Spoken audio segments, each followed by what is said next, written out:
Want to participate in a Don and Mike Show contest? How about this? You or a member of your household can only win once for 60 days. You must comply with any age limitations for each contest. For complete contest rules, send a self-addressed stamped envelope to the mighty WJFK, P.O. Box 3649, Washington, D.C. 20007. Thank you, and God bless. Everybody loves Don and Mike. No.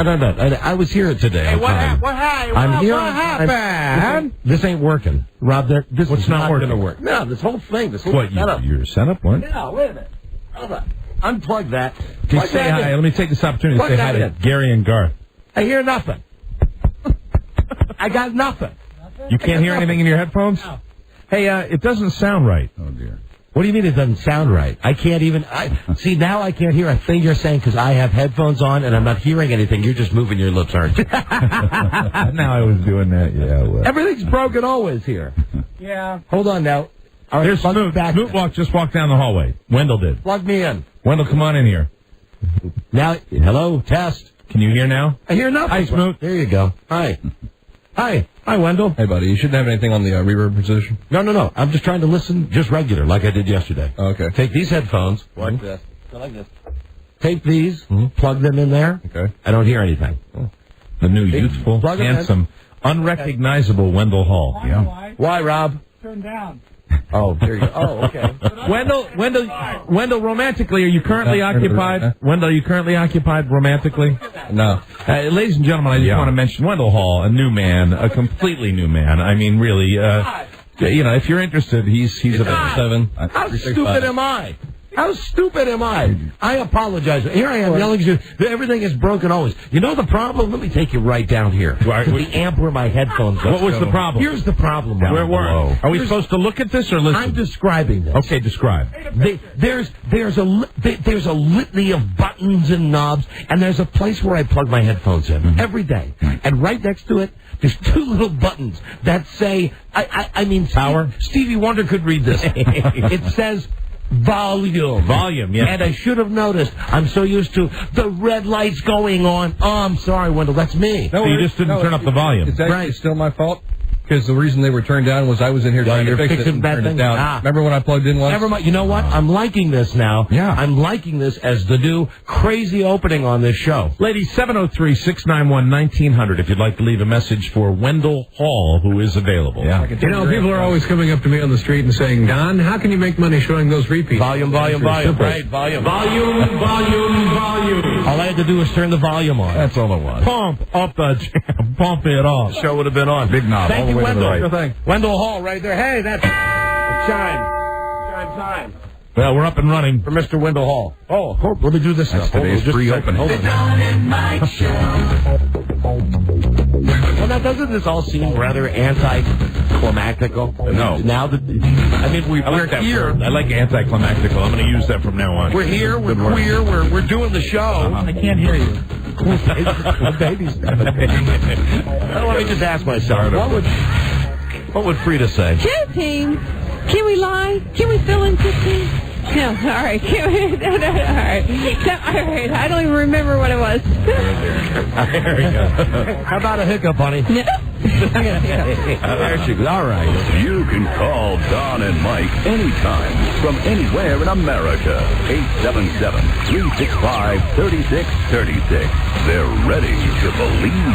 Oh, and there must be company outside as always. Oh, man. Just once I'd like to see it. Is there ever a technical snafu with them? Not them. Huh? Hold on. Who's this with them? Hi, Julia. Based on a true story, he was a neo-Nazi with one true enemy. Himself. A man of faith, a man of hate, and a soul torn apart. Viewer discretion advised. Look at my boys. One of them has Frida's tape recorder. Oh, yes. That. Good afternoon, Mr. and Mrs. Sticky Wicket and Touchy Pickle and all the ships at sea. Regrettably, they have passed. Don Geronimo and Mike O'Meara. Yeah. I kid you not. Hi. Thank you for listening, everybody. Don and Mike Show. New episode on this Tuesday. 04-06-04. Hi, Don and Mike. Buzz Burbank here. Hi, everybody. Hello. Here's your phone number from anywhere in America, 877. I saw that. 877-365-3636. I saw that, and you meant it. You bet I did. 877-365-3636. Hotline to the hits. Yeah. Canada. Yes, Canada. You can call 800-636-1067. We're more advanced than you. That's why 877 don't work in Canada. But we will accept calls from your wooden phones. And Washington, D.C., 202-432-1067. Yes, Rob, I think we, boy, you know, now we got to have a meeting right before we go on the air, because I definitely need the alarm sound effect, because there's burglary. There's been a burglary. There's been a theft. No. There's been a theft, and I'm here to, Rob, find anything. But it's just anything that says alarm. You got it? Put it in. Okay, let's see. Hello? No, that's your daughter. Yeah. No, that's your son. Hold on, here we go. That's your wife. This is pulling out your family tape. Come on, here you go. Okay, here you go. Everybody listen. There it is. That's an alarm. Oh, God. Warning. Theft alert. This could only happen to me in these circumstances, I guess. Just because, well, it could happen to anybody. You know that tape of my wife?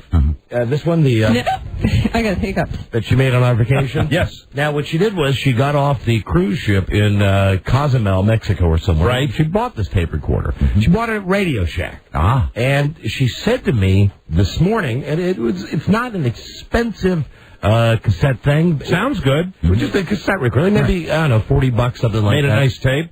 I'm not sure. She said to me this morning, she said, oh, incidentally, where is my tape recorder? From when I dropped you off at the station, where's the tape recorder? You didn't come home with it. I said, oh, gosh, I don't know. I came into work, and I just gave the tape recorder to the guy back there, and I said, put it onto a CD. Mm-hmm. So I happened to mention when I got into that, because I know Frida will bust my balls about this. Somebody jack it?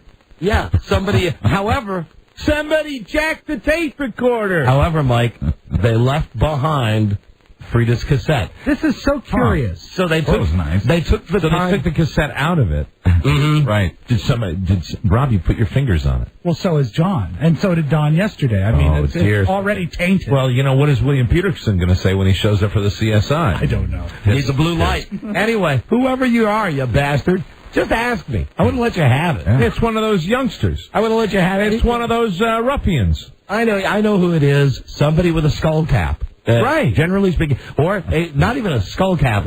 Those guys who wear like the Beavis and Butthead hats. The ski hats. They're not really ski hats. They're not really... Well, who's here late at night? Who could we need we haven't had an inquisition in a long time. Who knows who's here late at night? Stuff always walks away. There's CDs walking away all the time. Who could we? We must have an interrogation. Let's have a trial. We could call Greg Edger. Oh, it's him. He stole it. Guilty. He did it. Guilty. Because Greg needs a tape recorder. No, you know what? I think this would be a job for Joe. Joe, come in here. I want to talk to you anyway. And also, if you wanted to interrogate John Norman, he's the one who... No, Norman would... No, I know, but he might... As a material witness? Yes. Just ask John who he thinks stole it. Does John have a suspect? I don't know. Joe? What are you doing, Joe? Are you answering the phone or are you coming in? Forget it, I'm getting your stuff. Hello? Hey, Joe. Hey, this phone doesn't work back here anymore, man. How come? Something's always broken. Hey, man.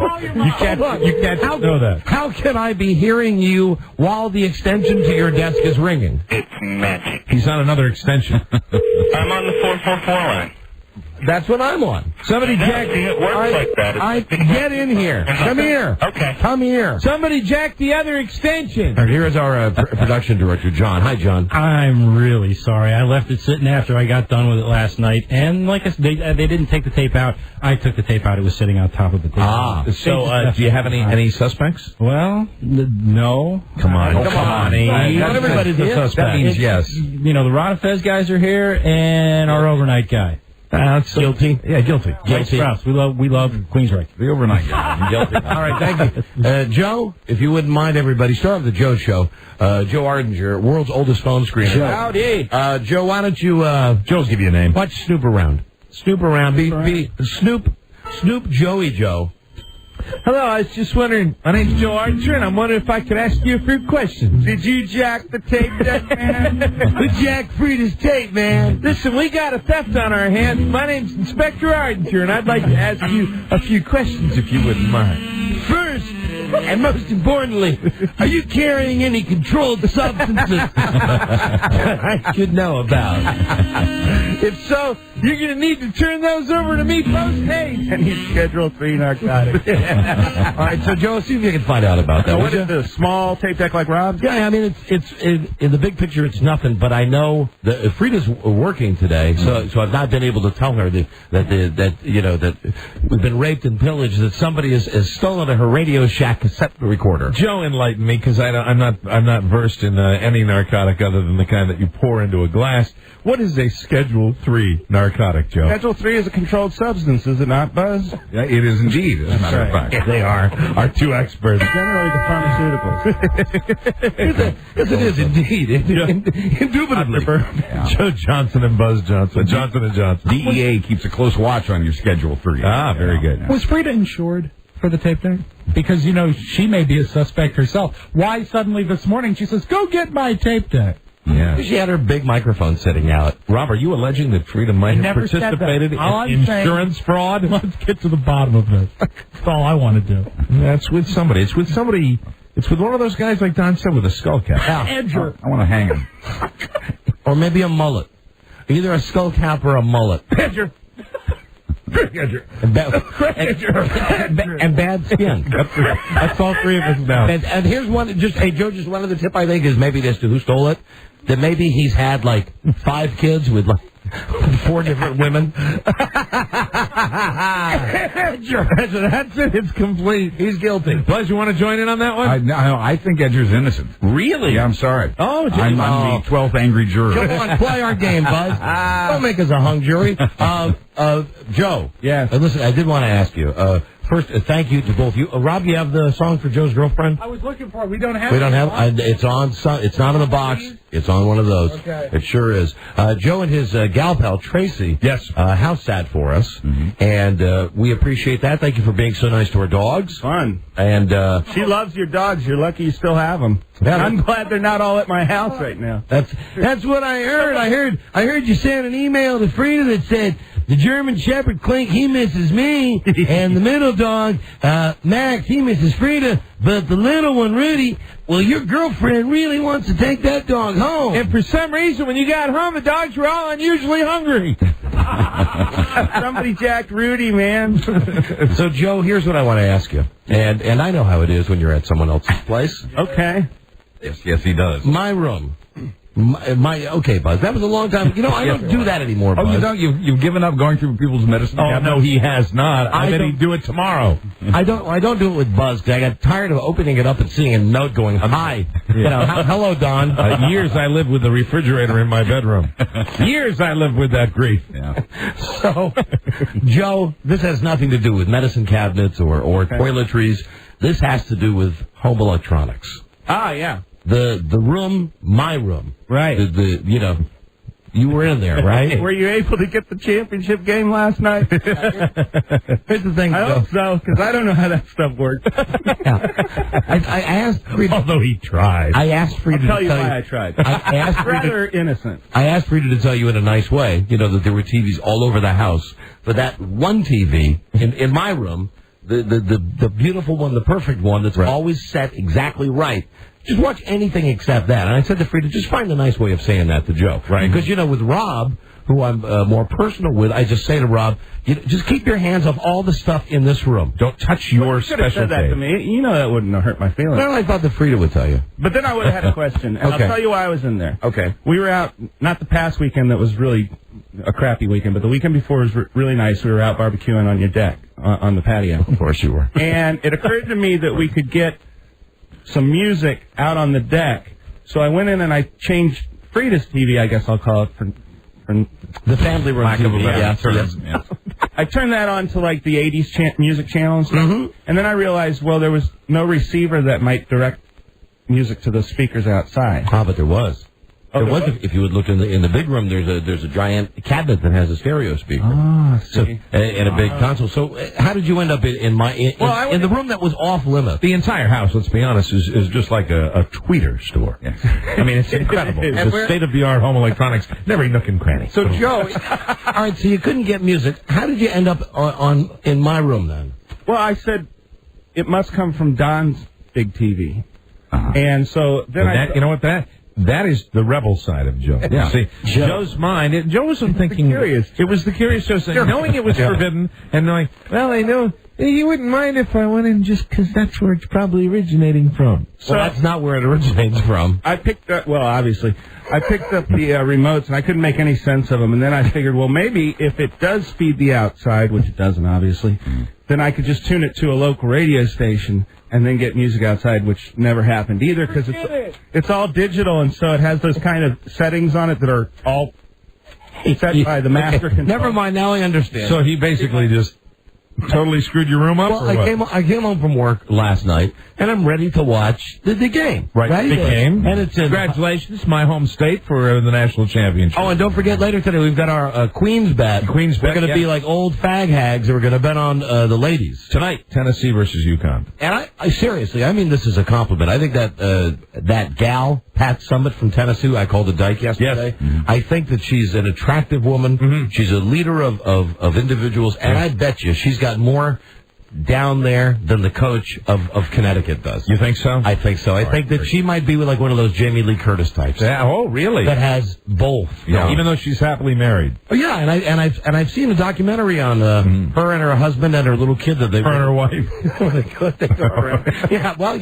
Well, one person's husband is another wife. You never know. I was watching Ellen DeGenitals today on my TV after I fixed it. The best show of its kind on TV. Right. Agreed. And I couldn't help but noticing that she's wearing a wedding band. Now I know that she's way out there, Les, but I didn't know that she had actually gotten married. Well, there are many places in the country still, right, where you can get hitched. Yeah, but how come before they outlaw it? But how come she's not? Well, I know she's not like Rosie O'Donnell, that she's not going to get married and have a press conference. Well, didn't City Hall? Wasn't she pretty public with her relationship with Anne Heche? Yeah, look at Anne Heche now. She's gone back to man love, and she's popped one out of the oven and everything. Amazing. Mm-hmm. So anyway, I'm watching. Women, Ellen. So I'm watching the dumb Ellen show because that's when I finally figured out that I get home last night. I think, now I'm going to watch the national championship game, Final Four. Here it is on my high def. I turn the TV on,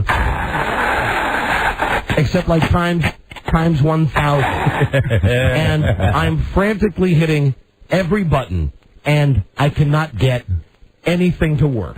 Now I know that neither could I. I know that I've set this system up perfectly, right? That no matter what channel you're on, if it's in Dolby Digital, you got it. Sure. If it's in surround sound, you got it. If it's in high def, you got it. You got everything there. If it's letterboxed, you got it. You don't have to touch one friggin' button. Did somebody set it up for you? Yeah. Of course. There you go. Of course. But he said to me, all these buttons are set right where they're set. Just don't screw with it. He said to me, never touch anything. Right. I've got it perfect right now. And I said, fine, because generally speaking, I'm the only guy in that room. So I go in last night, and it's haywire, and I'm trying to figure out what's going on. I have to end up unplugging everything. Oh, no. Going through, because I couldn't even get DirecTV. Right. So I'm on the phone with DirecTV, and why is it when you call DirecTV for service, they always tell you the same thing. After you sit through the voicemail prompt, and I always guess wrong on that. Yeah. Sometimes I just go, screw it, I'll push 6. Right. Yeah, there's one number I know when you call DirecTV that you can get right through to a human being. It's like, and then the second time I called, I thought it would be like any other voicemail prompt. If you just press 0, right, you end up getting an operator. Well, you press 0 on DirecTV, and it sends you just back to the main menu. So I guess if you don't have a touch tone, you're screwed. So I had unplugged the receiver from the wall and plugged it back in and waited 30 seconds. But why is it that when you call DirecTV, you go, hey, it's not working, they say, okay, unplug the set, right? Unplug the unit. I said, I just did it. Mm-hmm. They said, well, please do it again. So wouldn't this is more important as far as like day-to-day existence in your home than even your bathrooms running, even having hot and cold running water. Yes, vital. This is vital. Absolutely essential. I can always shower outside using a hose. I can use a bucket of water. Keep the power on the television, right? Yes, you got to. And for a championship game, you got to have it. And the people at DirecTV, I got some mook on the phone who refuses to help me until and so what I did, just out of spite, since I had already unplugged the receiver and plugged it back in, he said, Okay, I want you to go to the TV now. I want you to unplug the television and unplug the receiver. Wait 30 seconds and plug them back in. I said, okay. And I swear to God, this is what I did. I sat the telephone down. How stupid is this? And I looked at my watch, and with one hand, I'm looking at the seconds go by, and with the other hand, I was just giving the telephone the finger. I hadn't gotten up out of the chair. That's their fix all the time. Unplug it for 30 I didn't move, so 35 seconds later. A 99% chance that's not the solution. I come back, and I give him some of this. They're like, oh, hello. Right. And the guy says, oh, great, let me see if that worked at all. And you hear him go, well, I show you, you're up and running. You're receiving a signal, sir. You're fine. So I figured that's not the problem. I plug everything back in, and then it finally dawned on me, Joe, this reeks of Joe. Yes. I said, it's not like the buttons were pushed by someone who was trying to find something. The buttons were pushed by someone who was just pushing every single button. Well, sort of. Yeah, no. You pushed every button, and then if you pushed the button and it didn't do something, you pushed another button. You went back and you pushed another button, didn't you? Come on, you did, right? It's okay. Hello, Joe. Charlie said it would work. As many as you can. Okay. Hello, Charlie. Can you help me out with this? All right, so now that we got past that. But you got it up and running? Yeah, I got everything. Good. That was my only concern. The rest of the time, we had a good time, and everything worked great. So when you left the cave, you knew you had screwed everything up, right? Oh, yeah, I knew I'd have to deal with it. Joe? I also realized that in today's electronics, as long as you just stop at some point and turn everything off, it'll be okay. It'll be fine. There you go. Joe, my next question would be about you and your wonderful girlfriend, who we're all very fond of. Tracy is her name. Oh, here's Ron Dante and the Couplings, little ditty they did for Joe's girl. Tracy, when I'm with you. 321. Excellent. I sing this to her sometimes. I like that. You want to do some karaoke? Oh, Jesus. Okay, sure. All right. Yeah. Ladies and gentlemen, we're going to get a little impromptu singing from Joe Arden. Chorus. You know, come with me. Ladies and gentlemen, the Scumbag Theater presents dropout sensation, Joe Ardinger. Tracy, you're gonna be happy with me. Blah, blah, blah, blah. Yeah, there you go. Okay. Yeah, memorizing the lyrics, not his forte. No need to. Were you going to give him some reverb? Nah, never mind. It's wasted. So anyway, it's Joe and his girlfriend Tracy. Yes. Here we go. Don't say no. Get him down. Hold me close. Tracy, never, ever, ever let me go. He danced like a retard boy on American Idol. We should get him headphones. He's a musician. Sure. You do dance just like John Peter Lewis. There it is. That's the Joe. Do the Joe. So, Joe, you and your girlfriend Tracy. Yeah. I know that you are intimate with her. You're in love with her. Just tell me something. How many different rooms? I don't need to know how many times, etc. Only one. Only the guest room. Yeah, we work hard. We're very tired at night. only the guest room. All right, good. And ever with the dogs watching? Oh, God, no. Okay. Can anybody really do it with the dogs watching? I can. They can't hold a video camera, Don. They're not a video And Joe, I tell you learn a little bit about somebody when they stay at your place. Joe's fond of Miller Lite. Man, are you fond of Miller Lite? Well, that was only 1 week's worth, though. And also a couple Saturdays in that week. And also fond of the Bloody Marys. Oh, yeah. Yeah. There you go. Yeah. And one last question I had for you. This, whatever it is that you left in the refrigerator, it looks like it might be chicken. Yeah, barbecue chicken. Barbecue chicken. You know how he loves his barbecue chicken. Yeah. Right now, would that be safe for me to eat? Yeah. What I meant, I'm just trying to make sure that you didn't put any, of your funky spray on it, or you know what I'm saying. I ran out of funky spray, Don. I pass on grass, Joe. You know what I'm saying. Funky spray. You know what I'm saying. It Puff the Magic Dragon. It's a song about a boy and his magical dragon. Is this parsley? My favorite chicken has oregano on it. Actually, maybe it's not even that. It would probably be like ground up pills. Sure. With Joe. Oh, who's on the hotline already? Hello. Calling. Hello. Anybody? Was it Control 3? What is it? Grade 3? No. Schedule 3? Schedule 3. Schedule 3. Schedule 3. Control. Enjoy your chicken with a little Schedule 3 narcotic marinade. Well, I don't know. That's someone who's got the number but didn't say anything. All right, well, Joe, thank you for the update on the house. Okie doke. And thank you for watching everything. Nothing like having him come in at the beginning of the show. I am totally exhausted. It's a good warm-up for the real Inquisition on the stolen tape recorder. Sure. Line is ringing again. Hello? Hey, man. Oh, it's my brother. Hey, a perfect twin bill. We've had twin sons of different mothers on the show today. Dude, what's happening? My brother Jimmy. Jimmy, not that I'm counting, but here it is, 11 days until your marriage. Right, we're leaving a week from tomorrow. Right on. That's next Saturday. Any cold feet, dude? No. You know what? I'm going to need an entire segment to talk to you about this wedding. Not that I don't want to talk you out of it. You're going, right? Yeah. No, we're going to be in going to Las Vegas next weekend for my brother's wedding. Hey, Jimmy, let me book you as a guest on tomorrow's show. Right on the I don't know. I'll be working. You'll be working right now. So you're working now. You can do it tomorrow. I guess. Yeah, all right. Well, let me just tease ahead. I know that you'll have time for it. It's just I got to take a break. What are you doing now? You driving what type of truck? A cement mixer. A cement mixer. You back on the? You got rehired on the cement mixer?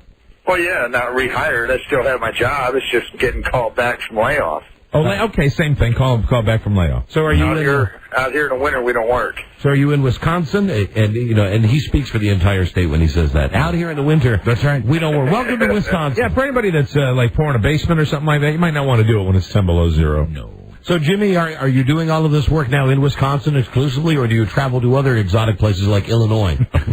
Yeah, we go to Illinois sometimes. I'm in Lake Geneva right now. Amazing piece of equipment, isn't it, Jimmy? I've watched them. You can drive and mix the cement at the same time. Right. In these trucks that we got, we can work to shoot and everything from inside. Isn't that amazing, Buzz? Cool. I see that on the road, and I just say to myself, that is absolutely... I've wondered about that. Brilliant. I wondered about that and wondered if that's like if that is like the Mr. Softy. Because when the Mr. Softy truck goes by, the thing's going around, but you know it's not really making the Mr. Softy. No, that's just a ruse. But on a cement truck, Jimmy, that's grinding up everything. That's making the stuff, right? Yeah. Cement monsters. So 11 days until you're married. Pretty amazing, eh? Mm-hmm. It sure is, and you're having no second thoughts. It's full steam ahead. Yeah. Yeah. Yes.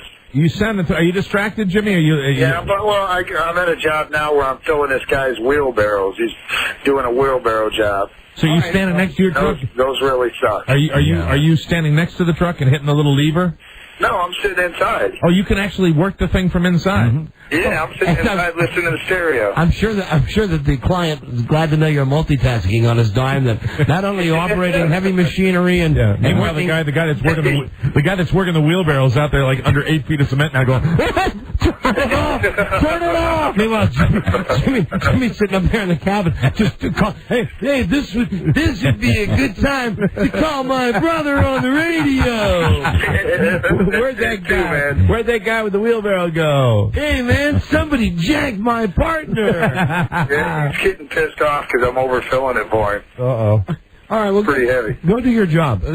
Call the show when you want to, like have a last confessional before you get married. Well, I tried calling last week. And right. Jimmy, is this your second marriage, Jimmy? Yeah. They always work out better than the first anyway. Really? Yeah. Oh, no, thanks for making me feel better. That's a little joke at my own expense there, Jimmy. All right, dude. Well, listen, we're looking forward to seeing you guys next weekend. And Who's we? Well, Frida. Frida changed her mind. She's coming. Didn't she email you? No. Yeah. Well, she told me that she did.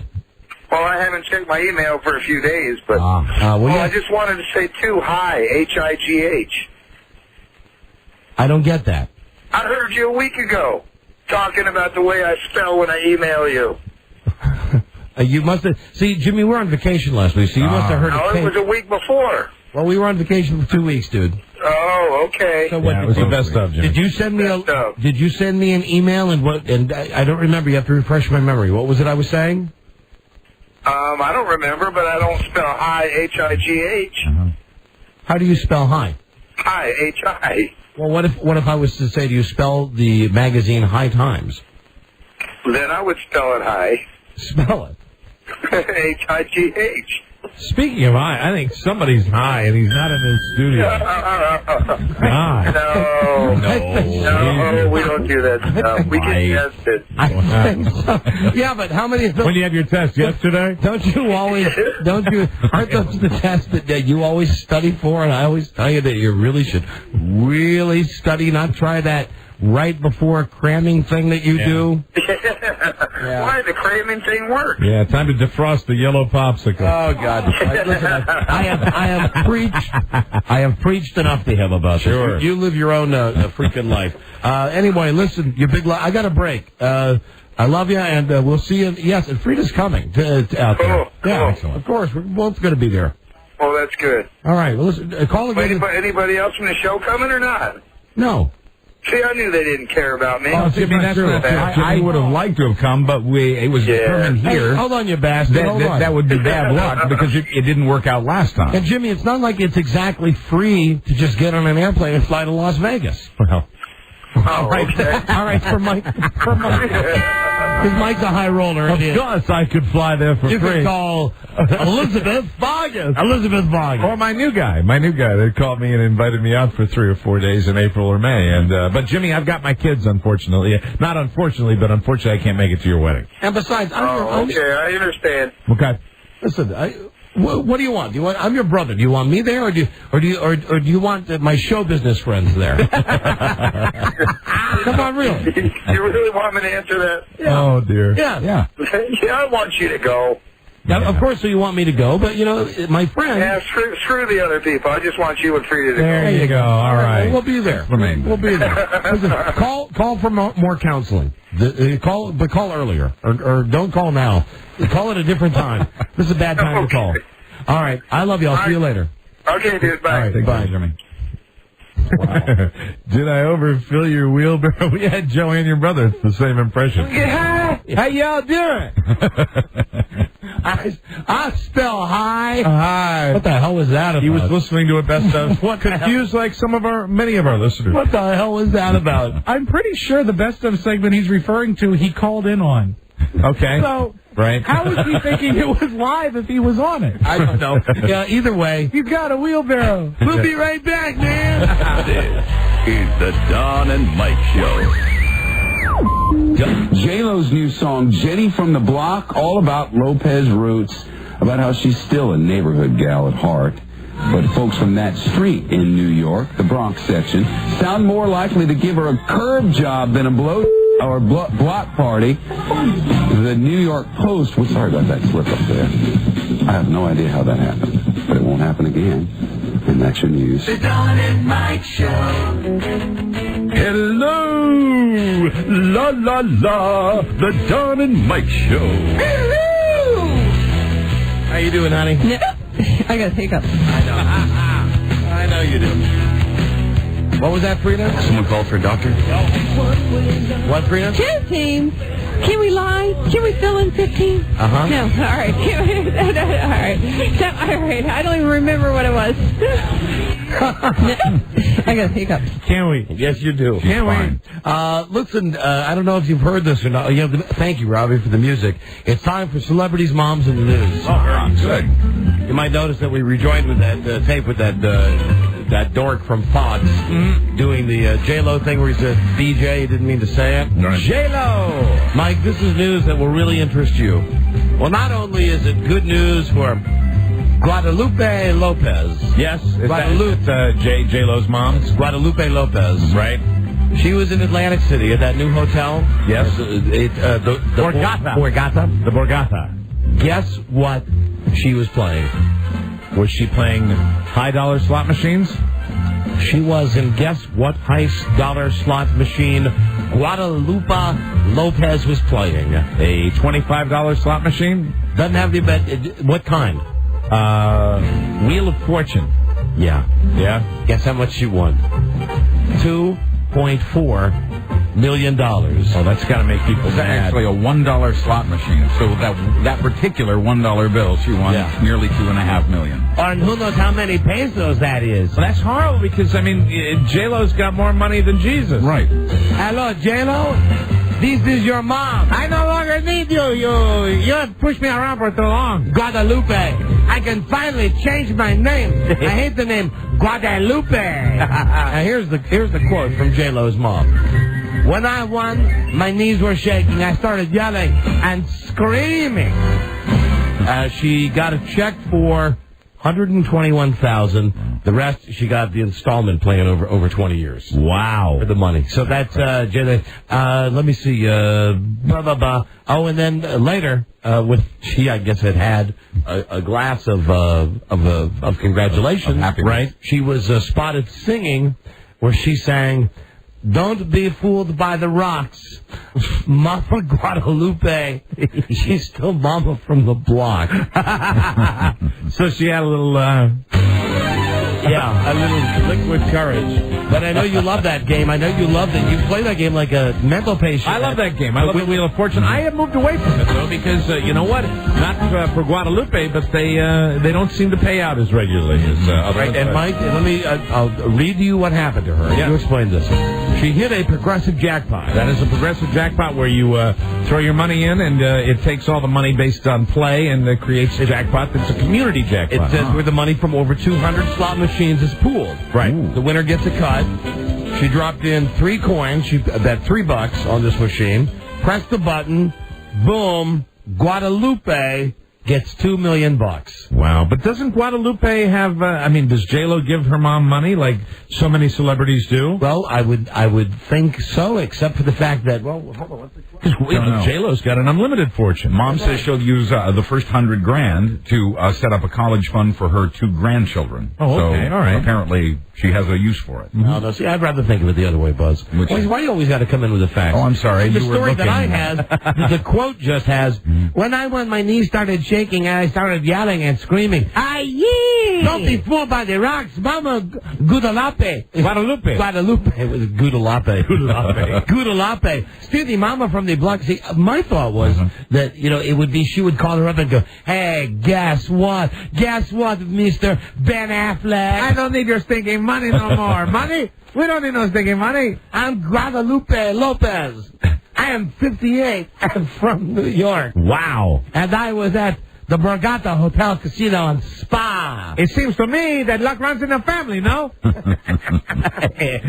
What with the incredible career of the daughter? Let me see. At first, the casino said, as far as we know, she's not Jennifer Lopez's mom. Right. But then Us showed up, and People Magazine showed up, and New York Post showed up. Somebody was hip to that. Turns out it is. Okay, here's something that's, I guess, this caught my eye because it's a combination sellout and it's funny. Now, you can remember, if you're old enough, like we are, and now, frankly, I don't care with what they want us to do now. Right. I don't feel the need to explain things to people who are not our age. Okay. So I'll say, do you remember the controversy when Michael Jackson bought the Beatles catalog and turned the very first Beatles song into a commercial? Yeah, it was a huge controversy. Paul McCartney was very angry about it. And at the time, people were like, boy, that's like totally whores out the Beatles' music. Yeah. Well, now everything is every song. Nobody has any dignity. Our stars used to go to... Except Phil Collins. Oh, and listen. If I hear one more... and I go to a lot of animated movies.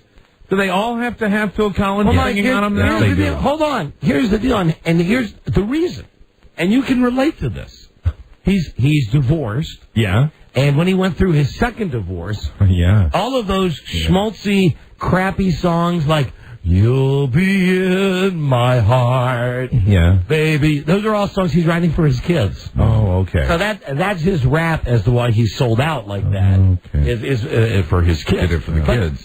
But hold on. If that hit too close to home, don't forget he was the first guy to have a tour sponsored by Sears. Yes, of course. He was with one of the Gen Men. He was, I think, a sellout even before he got divorced. So if you remember when that Beatles song came out, I think it was a Nike commercial. It was Revolution, right? Revolution. Yeah. It was like Beatles fans looked and said, "God damn, that's the biggest sellout ever." And now, every song is recycled and everything. And now a lot of times before they're even 2 years old, they start selling out.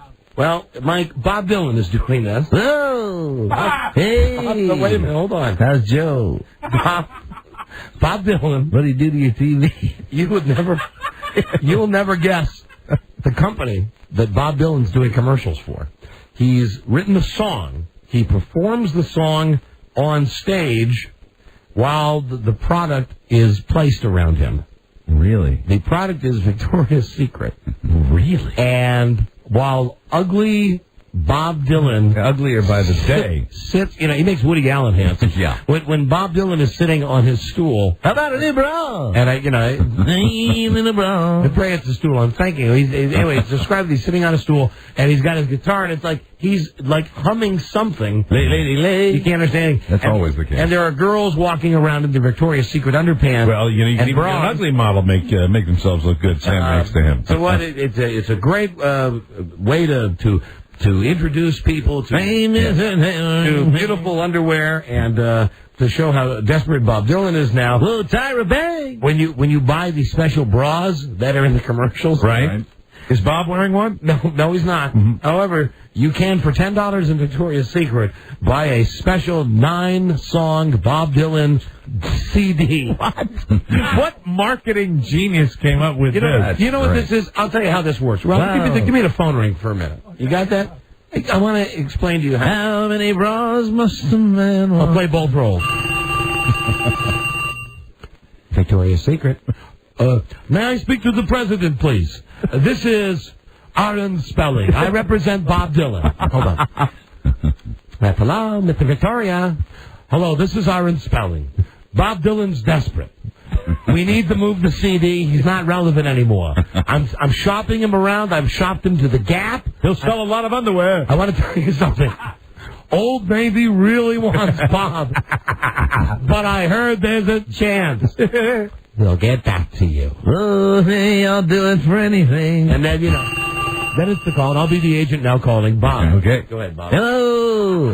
Hello. Hey, Bob, it's me, your agent, Aaron Spelling. Hey, Aaron, what hell? Great news. You know that record deal you've been praying for? I need it bad. I'm out of cash. Are you ready for this? What's that? Victoria's Secret. Hey, good news. Yeah, how are we going to do the commercial? Me with them around? Woo. We're going to sell your record where women buy underpants. All right, make sure they bring plenty of makeup because I'm gray. I'm totally gray. Woo. Anyway, that's nuts. How old is Bob Dylan now? 100. Yeah, at least. He's at least 60, right? He's at least 60. He's got to be. I think he was born 1940.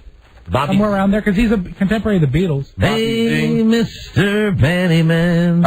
Research has shown that a lot of Bob Dylan fans, some of them, wear underwear. Haven't been this happy since the Traveling Wilburys.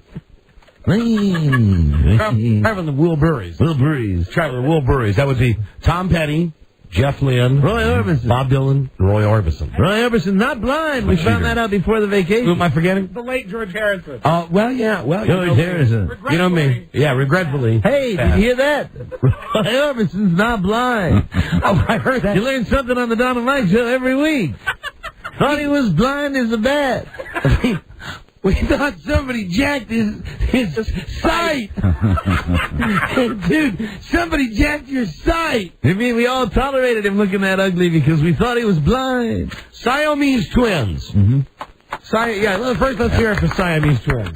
Well, they like to be called conjoined twins. Yeah.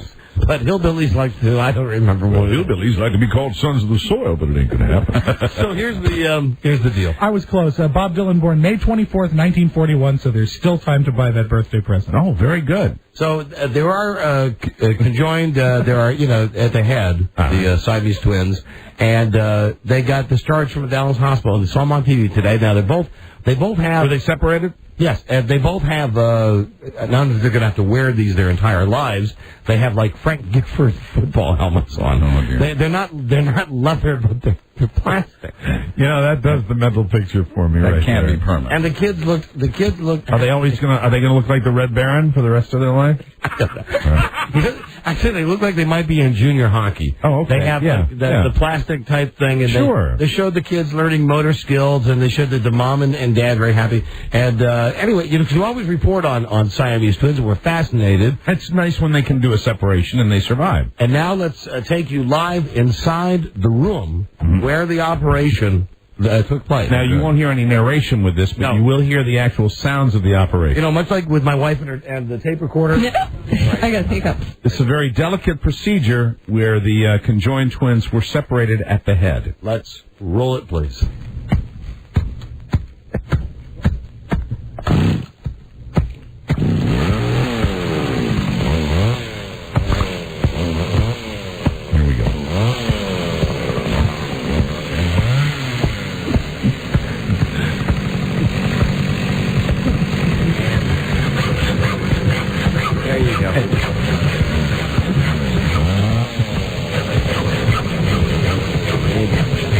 Mike, I know you want the jackhammer, but it's not working. Very delicate operation. Hold on, let me try it again.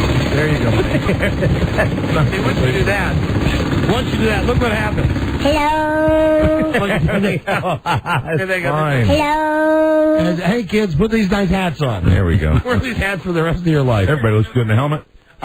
So anyway, there's a Siamese twin story for you, because we always have Siamese twins. Wonderful and a happy ending. Does anybody care that Pam Anderson is going to marry Tommy Lee again? No, I don't. Okay, then I'll move past. I care deeply. Well, Buzz, you can care deeply. Okay. Okay, hold on. I'm looking at all this other stuff that I got. I don't know. You know, there's so much. Mike, did you? Let me say this for tomorrow. Arnold Schwarzenegger, when we were on vacation, had to take a sexual harassment course. Did he really? Yeah, he did. Wow. I have details about that. I've got. How come that goes under the radar, though? Basically, doesn't it? No, I don't think it did. Well, if we had been here, it wouldn't have gone under the radar. Right. I got a story about my best friend, Matthew Perry. Yes. The guy that I met at the Super Bowl. Is he okay? Everything going well in his life? With friends. You know, I read between the lines. As I saw the guy in that bar. You know him. Really partying and really pounding. Right. I read between the lines when he says that he after the last episode of Friends, they taped it, and this is all the big hype now. What is it? Blah, blah, blah. I'll never be involved in anything as successful as Friends again. What did I do after I went to my room and sat in silence for 4 hours. I don't believe that. I believe that there was the sound of glass. There was the sound of ice. Yeah, and he had a nice cold one. The bottles, and then... you know, I don't have time for all this stuff. Buzz has news. Buzz will have this stuff, some of the stuff. Some of it. Kelly Osbourne is in rehab.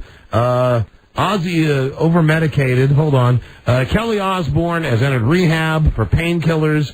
Oh, and I do have something that goes along with this. Give me just a second. I do have... Let me find it. Because the Osbournes were on Larry King. Oh, Jesus. And I have the transcript. This is funny. It's Sharon... Yeah, she was very angry. It's Sharon, and it's Ozzy. I'm very angry, Ozzy. Oh, God. Ozzy. You know, I don't know where it is. Like, give me a second to find it, because I thought we could do it as a play. I can't. Because I'm just very surprised that those kids ended up screwed here it up. is. Yeah, I don't get that. I got it right here. How can that happen? Here it is. Okay. Morning. There's the camera. Okay, we'll pass these back and forth. I'll be Sharon. Mike, you be Larry.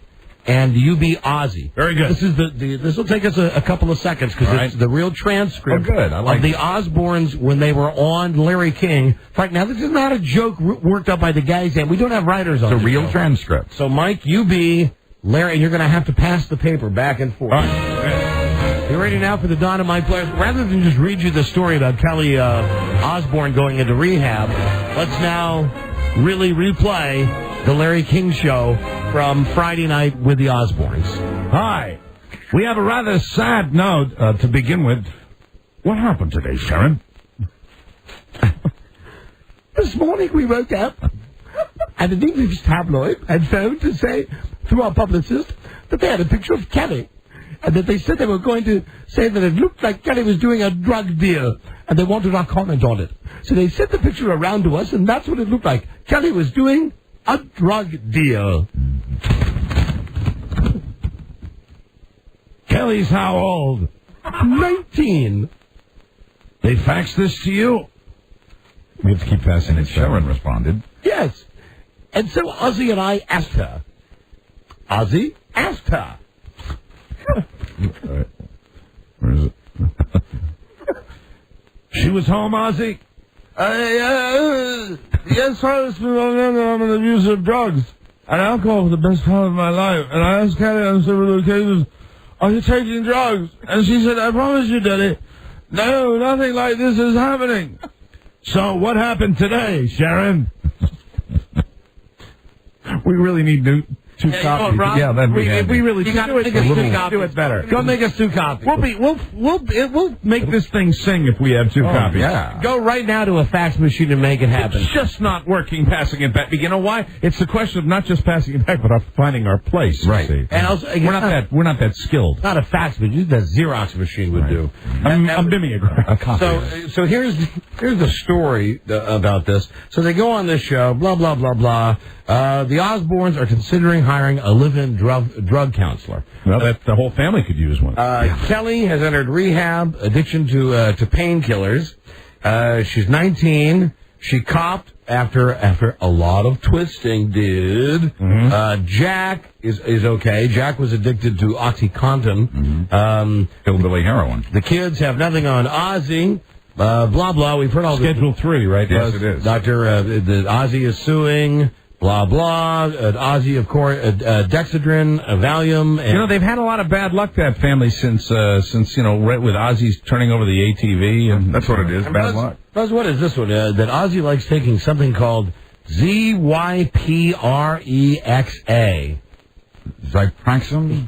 You're good at that. You're good at that. I'll have to look that one up. I'm not familiar with that one. So anyway, Ozzy says that Kelly denied having the drugs, and anyway, here's now. Let's get back to this. We have 2 copies of this. Do you want to take it from the top or from where we were? I think we're fine right where we were. Yeah. All right. So what happened today, Sharon? Oh, she admitted it after a lot of twisting. She admitted it. That she was a drug user? Yes. Of what drugs? Pain pills, which I was amazed you can buy online now. Like what kind of pain pills, Ozzy? Vicodin, Norco. But to be truthful, and for her, I mean, we still don't know. I mean, literally, Larry, a couple of hours ago, she was admitted into rehab. A couple of hours ago tonight? Tonight. Today, I mean. Did you go with her?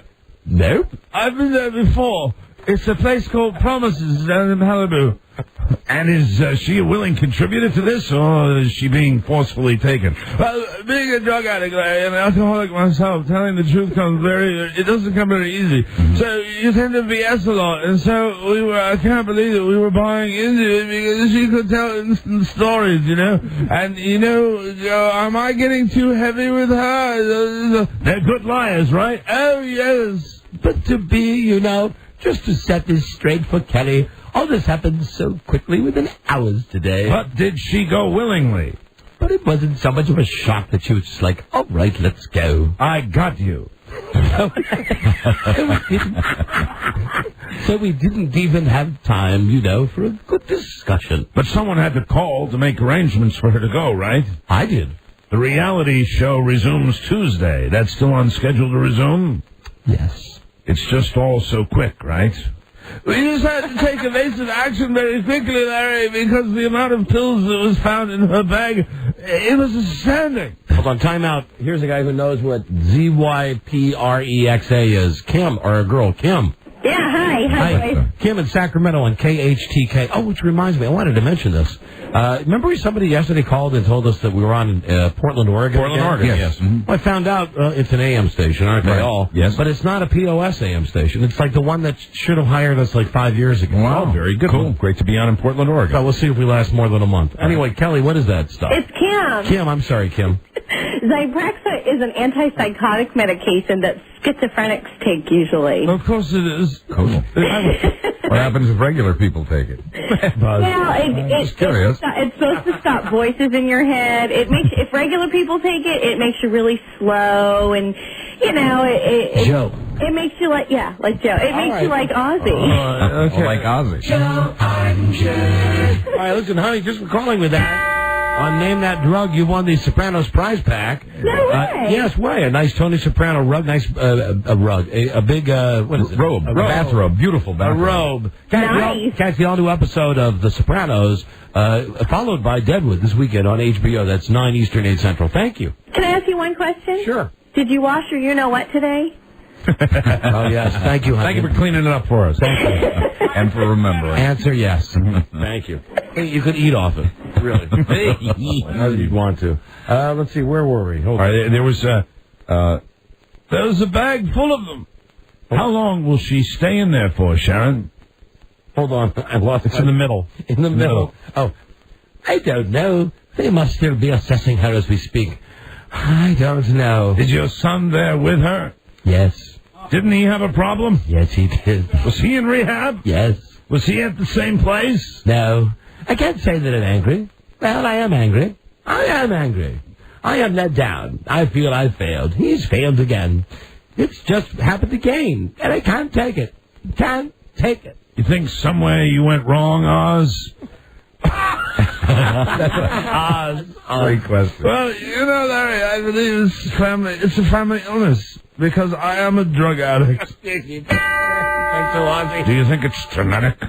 I think it's in the genes, but when you asked Sharon said during the break, when you see the footage of the kids, home videos of your kids, you don't think they're going to. I thought that's sort of enough for me to never get anywhere near it, but in this day and age, the availability of getting drugs is incredible. You can get it online.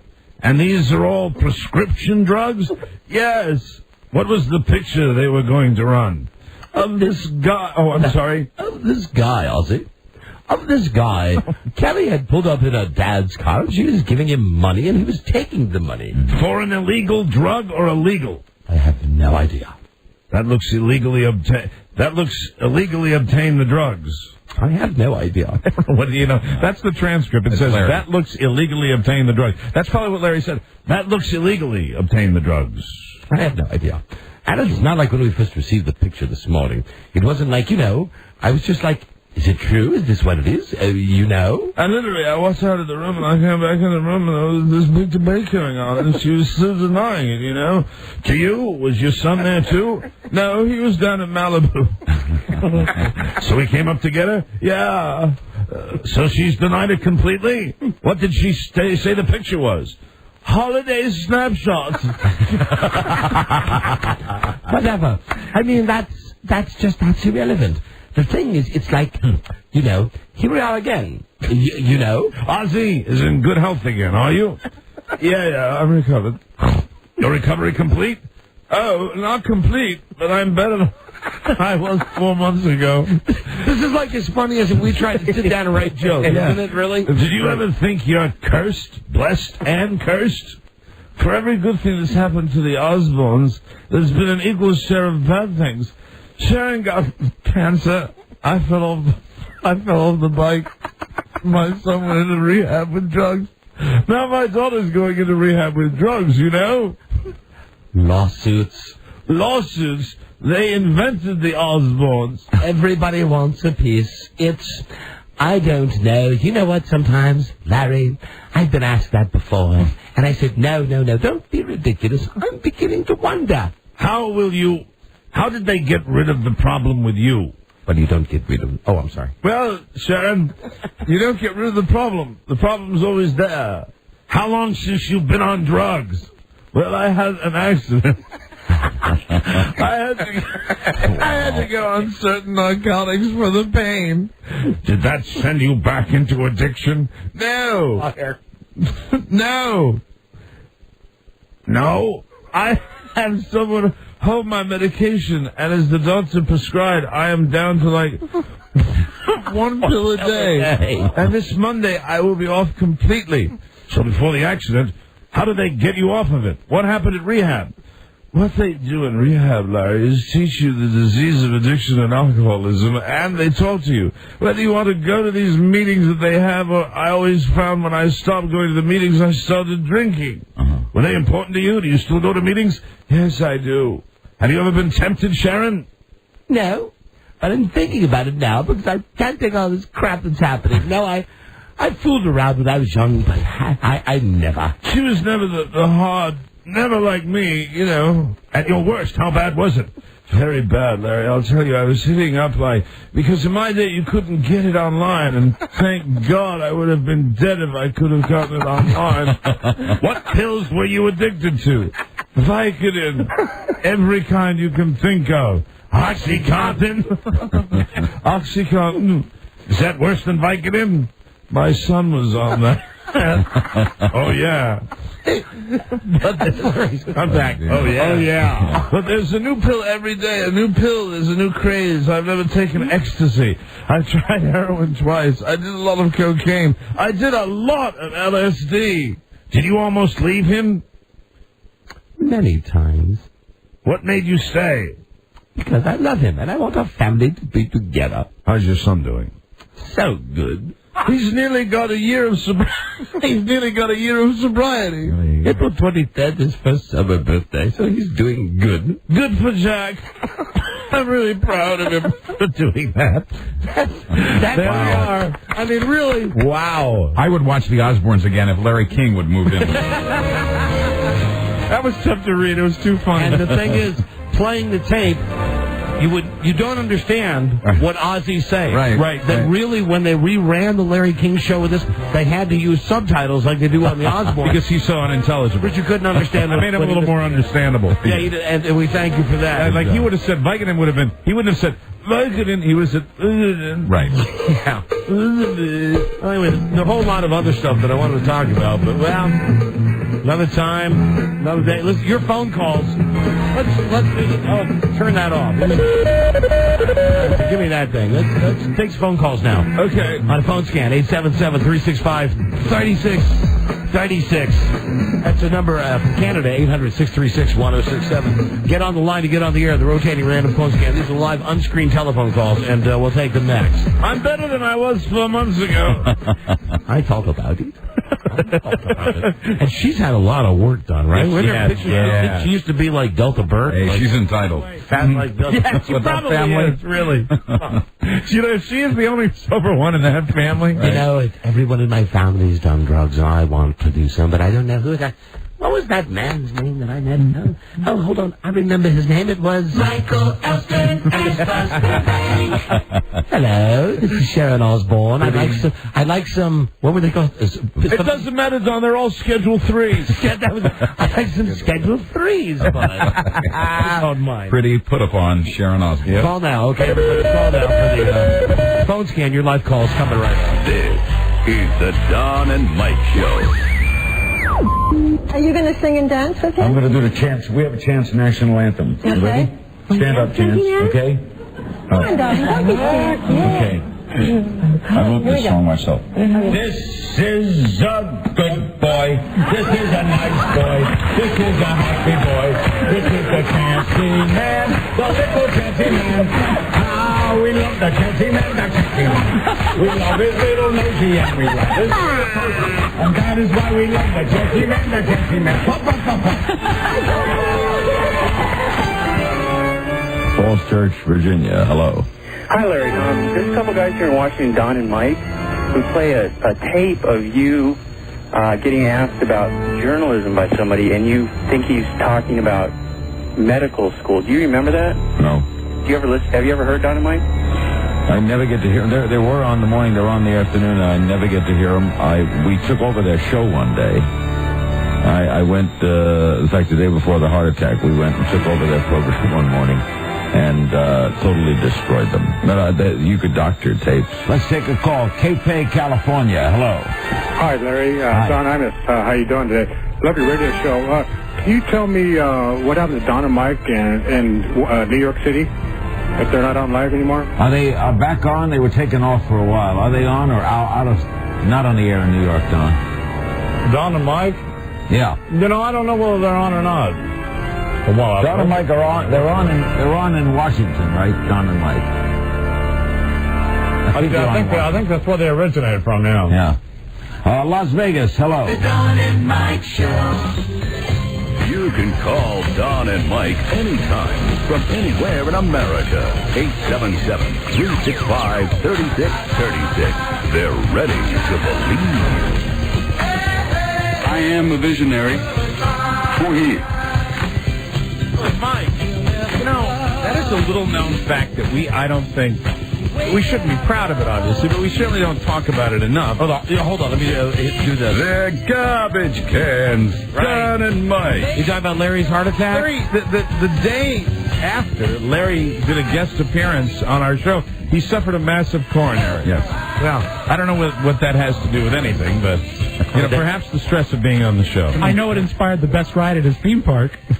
Larry Land, remember riding the Heart Attack? The Heart Attack. The Heart Attack. Yeah, he had and he even laughs about it. I don't know why, but here you go. Very interesting. We have. I don't have time for that. Forget it. I was going to play all the Larry King. We got so many Larry King tapes. I almost went and grabbed the one where he came in on the show 15 years ago when we were all caught up in. We were all like impressed with. But that's the day that he came on the show, and then the next day he had his first. Right. He's had like how many? 25 or 30 heart attacks now. He smoked a lot. I remember he had yellow lips. Don't scan. That's not changed. That's not changed. His frog-like complexion. He had really yellow lips from all the nicotine. And he smoked those brown cigarettes, Moors. The red, like, heavy-duty Moors. Enjoy me for a Moors. More, because it has more tar and more nicotine. Call down. More thrills, more adventure. 877-365-3636. From America. Canada, 800-636-1067. Here we go. These calls are unscreened. Live calls. Hi, Don and Mike Show. Larry King interviewing Dale Earnhardt Jr. about a month ago. Where were you when your father died? About 100 yards in front of him? That's right. That is so true. It's another good Larry, a true Larry King. A true Larry Moore. We asked Dale Jr. where he was. Dale was on the same damn track. About 100 yards in front of him, Larry. Take you out bang. I kick your suspenders. Yeah, you moron. Come on now. Do your research. Hello, Don and Mike Show. Hello? Don and Mike. Yes, we are. Hi. Hey, it's Robert in Sacramento. Thanks, Robert. We didn't need that, but hi. Okay. Hey, Mike, your Red Sox, they may have a chance this year. They got Jesus playing in center field. They do. That's the talk of spring training. Jesus? No, they got the guy, Johnny Damon, the center fielder for the Red Sox, who came to spring training, shoulder-length hair and a beard. They call him Mountain Man because he really looks like Sasquatch. It's amazing. Yeah, he is straight out of the 70s. It's not even an average beard. It is a beard that takes up his whole face, and he's got shoulder-length hair, and it looked ridiculous. I went to a couple of spring training games, but it looks like Jesus is in center field. Well, baseball is like any other sport. Right now, when everybody's, 1 in 162 or whatever. Right. What I'm saying is now, it'll be cool. Eternal. Yeah, right. Wait until the Red Sox lose 15 in a row. No, they say actually he has said that the first thing he does when he goes back to Boston, they're on the road. Now, in fact, they're playing Baltimore this afternoon and winning 3-0. That they're actually that he's gonna get a haircut and shave his beard off when he goes back to Boston. You are cocky always. Yeah, end of the fourth inning, Kurt Gillian pitching a shutout to the Red Sox. Now, same score. Yes, absolutely. Hello, Don and Mike Show. I got a Red Sox treat for you today. Somebody was asking. I really do. You do? In the next segment, somebody mentioned that Red Sox treat for you. Gary and Garth were asking me if we had done a bet this year. I said we had bet. Didn't I say they were going to go to the World Series this year, or did I say they were going to win the World Series? Yes. Well, no, now don't say that because but we haven't come to terms. No, we've not. I don't remember what it was. We should probably do that. Rob, would you look into that? Ozzy, I've never been able to understand you. Pipe down. That's just some guy on the phone. I think that it is go to the World Series. I have it upstairs. I think it's go to the World Series. Yeah, but when we discuss the terms, I'll have it for you tomorrow. I've got the post. Okay, we didn't discuss terms. I don't think we've discussed terms yet of this year's bet. $100 million. And don't forget, we got to get our Queen's bet about the about the game tonight. Now, this should be something faggy, since we're like two fag hags betting on women's basketball. All right. Something faggy. Something that we will do. Something that'll be faggy. Yes. All right, well, let me think about it for a moment, because wear a dress to work. There are always faggy thoughts going through my mind. I am queer eye for the straight guy always. Wear a dress the whole day. Wear a dress the whole day? Wear a dress the whole day on the show so that we can... It'll be a simple bet, and during the show, either one of us will enjoy the... and it'll be a dress that the... It'll be a dress that we can enjoy. If you're wearing it, I will have a great day. But we're going to have to delegate getting the dress, because I don't want to go get a dress for you, and you don't want to get one for me. We'll get two dresses, and... get us two frocks. Get us muumuus. Something well-cut, Get us something Elmer would wear. Absolutely, and we don't have to worry about footwear. Thank you. Right? Hello. We have to wear, but the only thing is, when we wear the dress, we can't wear a shirt under the dress. I'm down with that. Me too. I'll go braless. Hello, Don Mike Show. That might be the faggiest thing we've ever come up with. I get credit for it. We've dressed in drag before. Yeah, it's been too long for me. Really, you know how I feel about this bet. I win either way. Don and Mike, hello. Hey, Don. I'm really going to watch that. Boy, that game's on tonight against American Idol and against 24. I won't watch it. I will. I'll go back and forth. Yeah. Hello. Hey, Don, Mike. Hey, you're on the air. Hi. Hey, I got a question for you, Don. Yes, sir. Is your toe completely healed up yet? It's a toe fungus update. Toe fungus? Yeah, my toes look...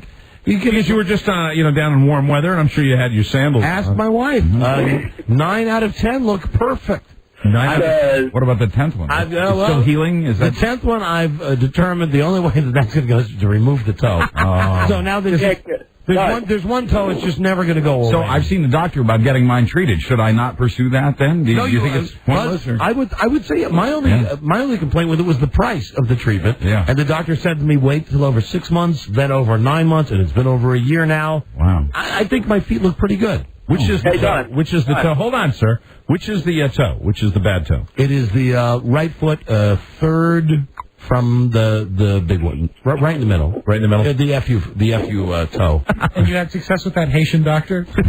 Rob, everything's good in Haiti. You know that. I know, he's really... Me no Haiti. It was a witch doctor. Me lovey Haiti. Put that toe in front of it and shake a rattle at it. And then right after that, he gave me a fine for indecency.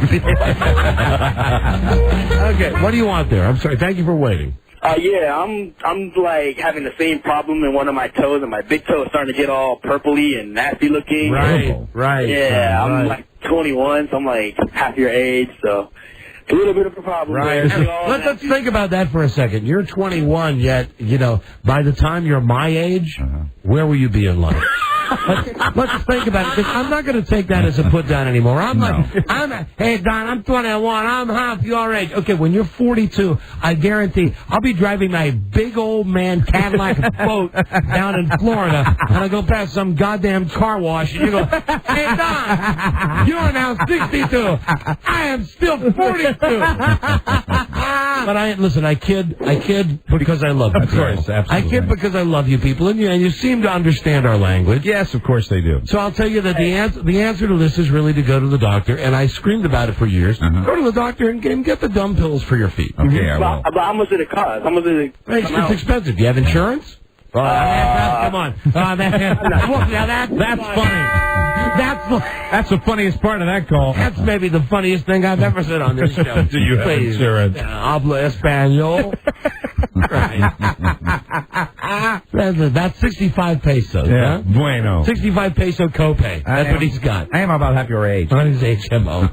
Hello, Don and Mike show. And I don't know why I took that. I took that totally the wrong way. No, I took that as, as the guy was saying, hey, I am only half your age. I was the same age as you. I took it the same way. He was working you. I think he was working us. Hello, Don and Mike.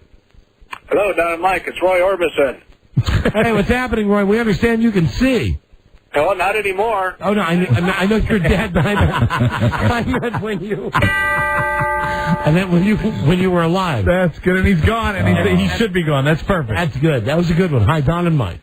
Hey, Mike, this is Martha Burke here. Are you going to watch the Masters or are you going to come to my demonstration this year? I will be watching the Masters. I do not support that cause, unfortunately. I want to say something to you. You're a sexy, sexy lady, Martha. Don? Yes, Martha. Can you make me a sandwich? Martha, affected with the Masters, CBS is going to carry, I think, 20 consecutive tournaments in high def. Yeah. Oh, really? Yeah. Don and Mike show. Hello. Man. What's going on? Let's figure out a good place to watch that, Rob. Hey, I'm the program manager of WBVA, The Buzz in Norfolk, and I like to play all comedy radio network over the Don and Mike show because I think it's great. Hold on now. Is this really one of our program guys, or is this just a listener? He's saying this is a listener who's commenting on a mistake that the station is making. Are they really doing that to us, sir? I listened, instead of your beginning monologue, I listened to an excellent phone scam about a guy calling a dog breeder about sending dogs to Mars. And comedy. So what you're saying is, now was the guy running another show instead of ours, or was he running two shows at the same time? He was running it instead of the first 20 minutes of your show. And he's running it simultaneously. Were we in the background? No. instead of. What station is this? WBVA The Buzz. And don't miss another good thing we've picked up off this call is he calls the first segment the monologue. The opening monologue. He's correct about that. Thank you, sir. You're right about that.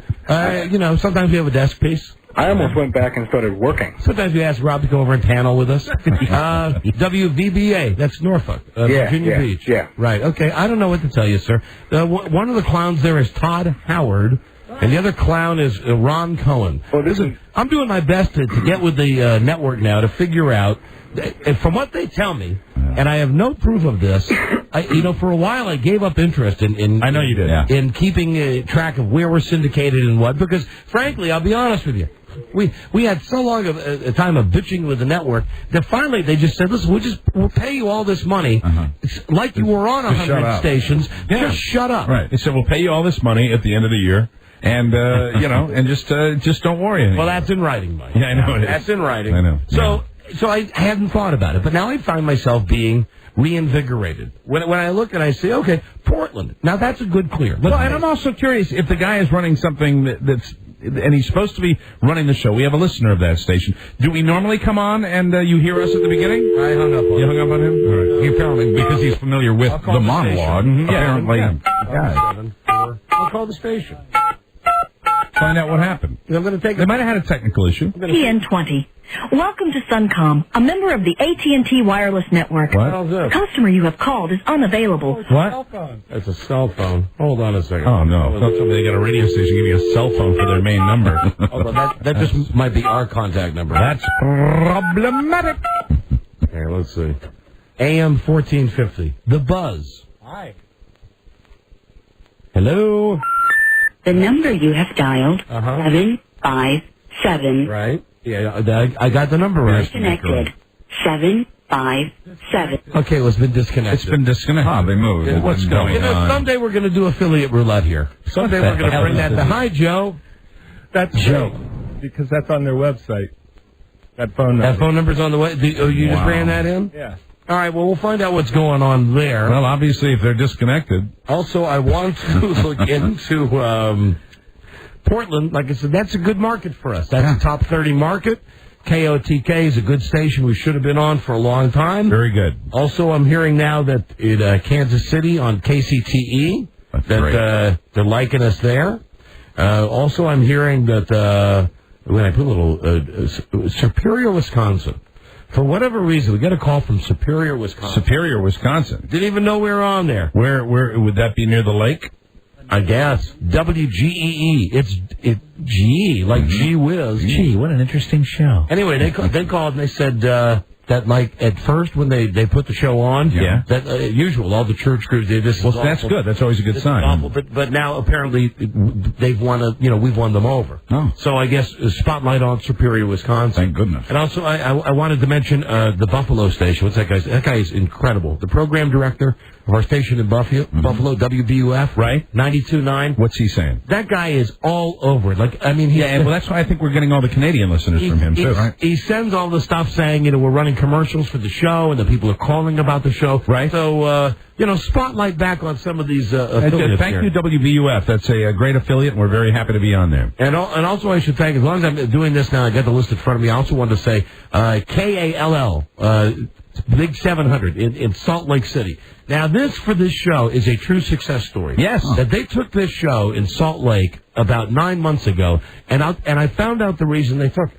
They took it because they wanted Notre Dame football or something like that. Yeah, I mean, we were piggybacked on another Westwood. And it was one of those Westwood One things where they say, well, Don and Mike really need a top 30 clear, so we'll give you football or whatever it is if you run the Don and Mike show. And most of these stations run it for a month and then drop it. Right. Well, they've kept it, and the ratings are going up and up and up, and that's another one of the markets now that we're going to shout out to. That would be Salt Lake City, where we never thought we'd last. As it turns out, not only are we lasting there, but some people are listening. That's very good. The station is registering. However, on the downside, I do have to point out, and I'm looking at this list, and now, going on what Westwood One gives me, we have anywhere between 40 and 75 stations that are currently airing this show. We have no real knowledge as to how many we have. No. Now, you'll be pleased to know that according to the state of Virginia, there is no WBVA. Really? So, well, that guy was listening to something in Norfolk. The fact that they got anything on the air, I think, is great. So maybe they could call us. If we're now being broadcast on that radio station, maybe they could pick up the phone and let us know what's going on. So what I'm trying to do is get reinvigorated about this. They have a board op if they're running our show. Want to spotlight certain markets. However, there's one market, really, and I know we get calls from the Bay Area, so I know there's at least 4 or 5 people that listen to this POS station that we're on. Good. KYCY in San Francisco. I did a little research last night. Fixed the modem on the computer. Did a little research. I got some passwords to get like past ratings and stuff. Right. And I'm perplexed because every time it keeps saying sample 0, sample 0, sample 0. And I'm thinking, well, now, come on, this can't be right. I'm not putting the right call letters in or the right zip code or the right city. Right. No, the station that we're on in San Francisco, you want to see why. They are doing so poorly. Nobody is listening. Right. And I mean not even 0.1% of people. They have a track record now, and I researched it going back the last 5 years, which would be, there are 4 ratings books a year, so that's 20 ratings books. 20 ratings books in a row, the station is not even shown in the ratings. Wow. 20 in a row. Oh, no. But I'm proud to say that they're the flagship for the Don and Mike show in San Francisco. Hallelujah. Yeah. So, Yeah, baby. Let me just say that. I'm balancing this, though, because every time I find something Well, you should also mention we haven't been on that station for 5 years either.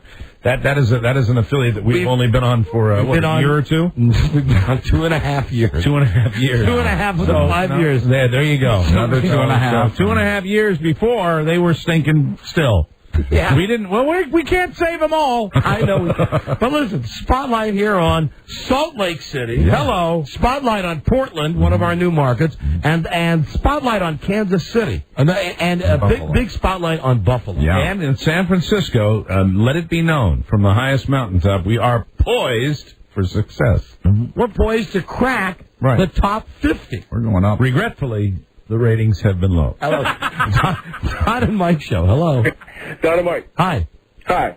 Hey, I always enjoy your take on the Sopranos every Monday. Have you not been keeping up with it? Oh, I apologize. We were on vacation for 2 weeks. Can I ask this guy a question without giving away the play? Did you get a chance to see the... No, because I watched the basketball. Well, let me ask him cryptically, sure, without giving any details. Did you not think that the Sunday night episode of The Sopranos was one of the best ever? Last Sunday's was one of the strangest and most intense episodes in a while. Absolutely. From the moment it started until the moment it ended, it was, I think, the best one I've seen in years. I can't wait for your guys' take on it. If you could just give me a... Oh, God, but... I will give you a hint, also including a major character who I thought was out of the show. I really thought he was going to, and he came damn close to being out of it. Tonight, American Idol and 24. You know what? Just tell me who got killed. Just tell me. All right, he didn't get killed, but I'll tell you, Christopher almost got whacked. Very close. Because Tony almost... All right, don't tell me anything else. Yeah. I want to watch the rest of it. They're good. All right, I'll watch it. I mean, right to the point, I will tell you. Should have watched it. Right to the point where there was a gun at his head. Should have watched it last night. Yeah, there's Connecticut winning by like 50. And I'm sitting there like a dope because it's in high def. I'm watching it. Going,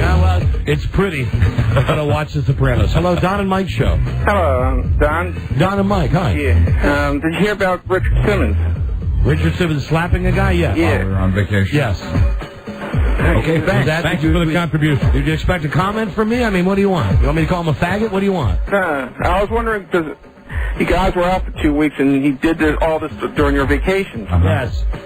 It's very connected. Okay. Thank you. Thanks a lot. Hello, Don and Mike show. Sweating to the retards. Don't overthink it, sir. That's what I'm doing right now. Sweating to the tards. Hello, Don and Mike. Hi, I believe I have the answer to the baseball bet. I mean, as far as what we can do? Yes. Yeah, now you're talking baseball, or are you talking about our Queens bet for tonight? No, the baseball bet. Baseball that you guys bet. made. All right, go ahead. Mike said that the Red Sox would win their division by 2 games or more. I don't think you said that. Yeah, I might have. I might have. Well, either way, Rob's got it written down. If you're right, you're right. I think this guy's spot on. Yeah, the Red Sox. I said they're going to win the American League East this year. If you're right, you're right. All right, thank you. I thought he was going to give us. I thought he was going to give us a suggestion for the bet. Yeah, that was, you just call it what it was. I think we should wear dresses. Hello. Win or lose. We got that. Hello. Hey, Dynamite. Hello. Listen, how many times have I covered for you during a regular day when you come in wearing one of your sundresses in the middle of winter? I miss those Halloween shows. Hello. Last call. Hello, Dynamite. Yes. Last call. Hello, Dynamite. Yeah, come on. What, moron, what? A pox on you. A pox on you. A pox on your family. I hope your nipples fall off and blood cascades out that is swallowed by your teeth have been knocked out. Yeah. Get off my phone, you dope. Man, you're calling a national radio show for But I'm delivering mail at the same time. Pardon me? I'm delivering mail at the same time. All right. Well, you know what? Just because you can't multitask, don't let our listeners suffer. I'll meet you on the next McDonald's when you decide to take it out against society. Get off my phone, Newman. Dummy. No prizes for you today. No prizes. That's it. End of phone scam. Incidentally, for those of you at home, if you're ever looking to insult a mail carrier, a letter carrier as they like to be called, simply call him Newman. Always works. Men or women. Be right back. This is the Don and Mike Show. The thing you read, when he came in, he was good. They built tremendous highways. He returned, got all the... It's Marge Schott, the late Marge Schott, talking about Hitler. Factories going, everything. He was good at the beginning, but then he went nuts. He went berserk, I guess, and I think even his own generals tried to kill him, didn't they? Yeah. Everybody in history knows that he was good at the beginning, but he just went too far. Yeah, Marge. Thanks, Marge. Yeah, you got that right, Marge. That's exactly how it happened. Let them give ye a comedy facial. Don and Mike. Hey, now listen, don't forget, because we're big queens. We're like in the birdcage. Yeah. We're betting tonight on the game, on the girls' basketball game. I'm betting on Pat Summitt and the Lady Vols from Tennessee. And I'm going for a clean sweep by the state of Connecticut, the Yukon Lady Huskies. Do you know the name of the guy that's their coach? No. I didn't watch the game. I don't like basketball. I like baseball. We're betting it. But I know it's Yukon because I'm from Connecticut. I got something baseball for you in this break. Oh, that's good. So anyway, I only mentioned this, our queen bet, because, Rob, I guess you're in charge. You better get a dress tomorrow. Do you just want one of mine? Not unless it's been cleaned. But a dress. Rob, do you have one at home? No. We need a dress for either Mike or I. And I believe that... I don't want anything tight. Isn't Connecticut favored tonight? I think so. What's the line on that game? I think Connecticut is... You're asking me these questions that I have no answer to. Hold on, give me a second here. You said moo-moo. Is this something flowing? You know what? Forgiving? You know what to get. You damn right I do. Absolutely. And no footwear necessary. And if, you know what? If you want to accessorize... All right, hold on. If I see something right. Feel free. Connecticut 30-4 versus Tennessee 31-3. Where's the freaking point spread? Oh, today's line. Connecticut by 5. By 5? Connecticut by 5. All right, now if Connecticut wins, you're in a dress for the entire show. You're not betting against the line, right? It's straight up bet. Who's calling the game, Don? You know the difference between the two of us? If it is me, if I lose, not only will I do the show, but excuse me. Oh, that was terrible. I think that's being called by Larry Lesbo and Danny Dyke are calling the game tonight on Espen. They're great. I will. I'll make the rounds. I'll show people my dress. Are you still a size 8? Yes. Thank God. Now, Mike. This is my second marriage. Hold on a second.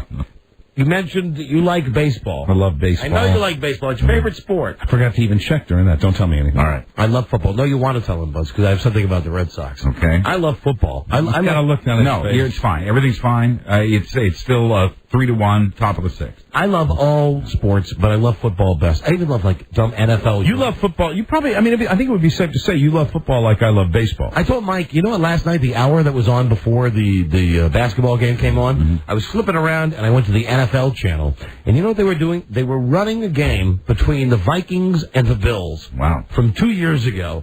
But what they did is they condensed it. They cut, like, all the crap out in between the plays. So you got to see all the plays. Yeah, so you saw all the plays, and when there was a replay or a challenge, and my wife came in the room and said, why is there football on it? Did you TiVo this? I said, no. They're showing reruns of old games, and she said, that's it. That's the most pathetic thing that I've ever heard. You love it, you love it. I've watched the ESPN Classic and watched baseball games. It's fantastic. Yeah, and I watched the NFL Europe. But listen, I'm not about football the way Mike is about baseball. And you know this more specifically. He's really in love with the Red Sox. And he's like the woman on Cops.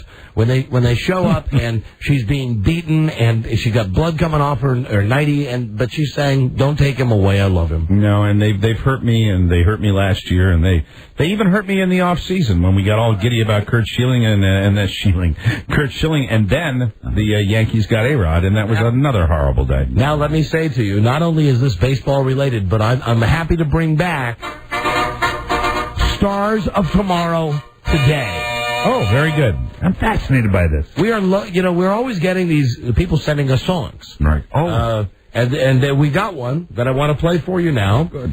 A song, and we're going to call this artist in a moment. Okay. I want to say that the song combines your two favorite things. All right. Hip-hop and the Red Sox.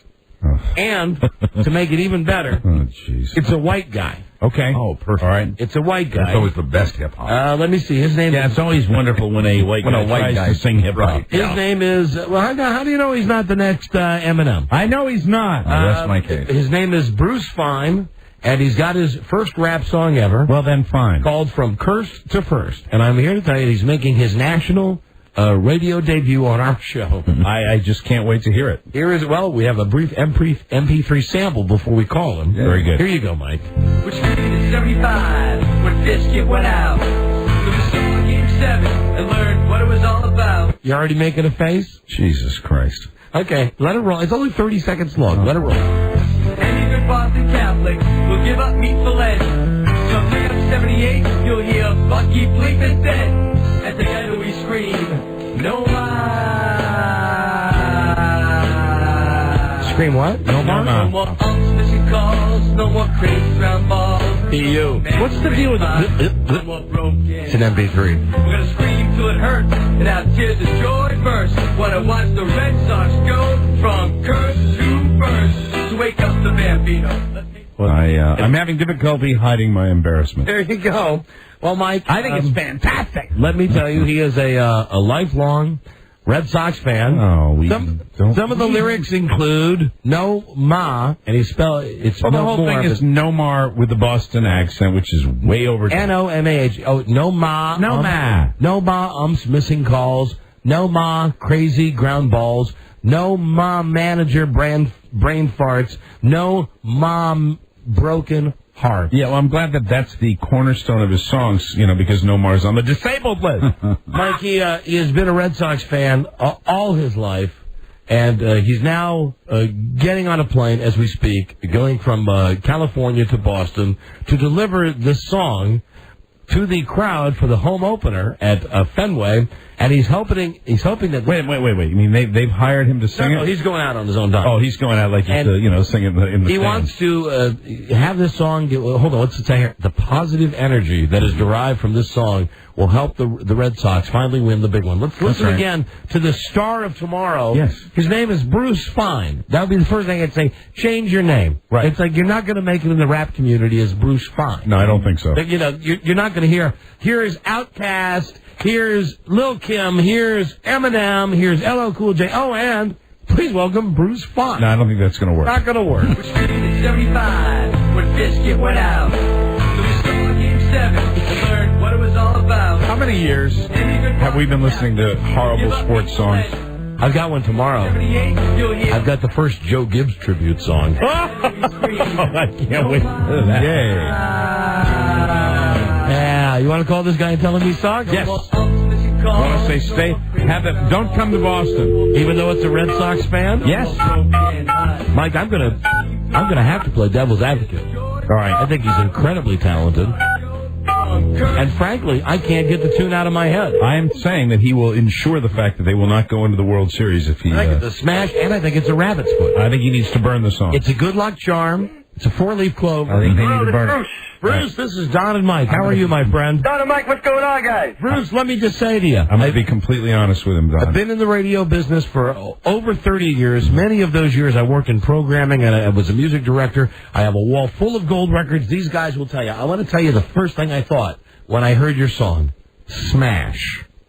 Smash. Stone cold smash. You can pick him. Hey, Bruce? Yes. Bruce, this is Mike. You know that I am a lifelong Red Sox fan. I've learned that, Mike. You know that I like nothing better than the Boston Red Sox. I got back on my vacation. I take my vacation to go to spring training. That's what I do. I saw 4 spring training games. Nothing moves me deeply like the Boston Red Sox. So you love this song? No, I'm going to tell you, Bruce. Okay.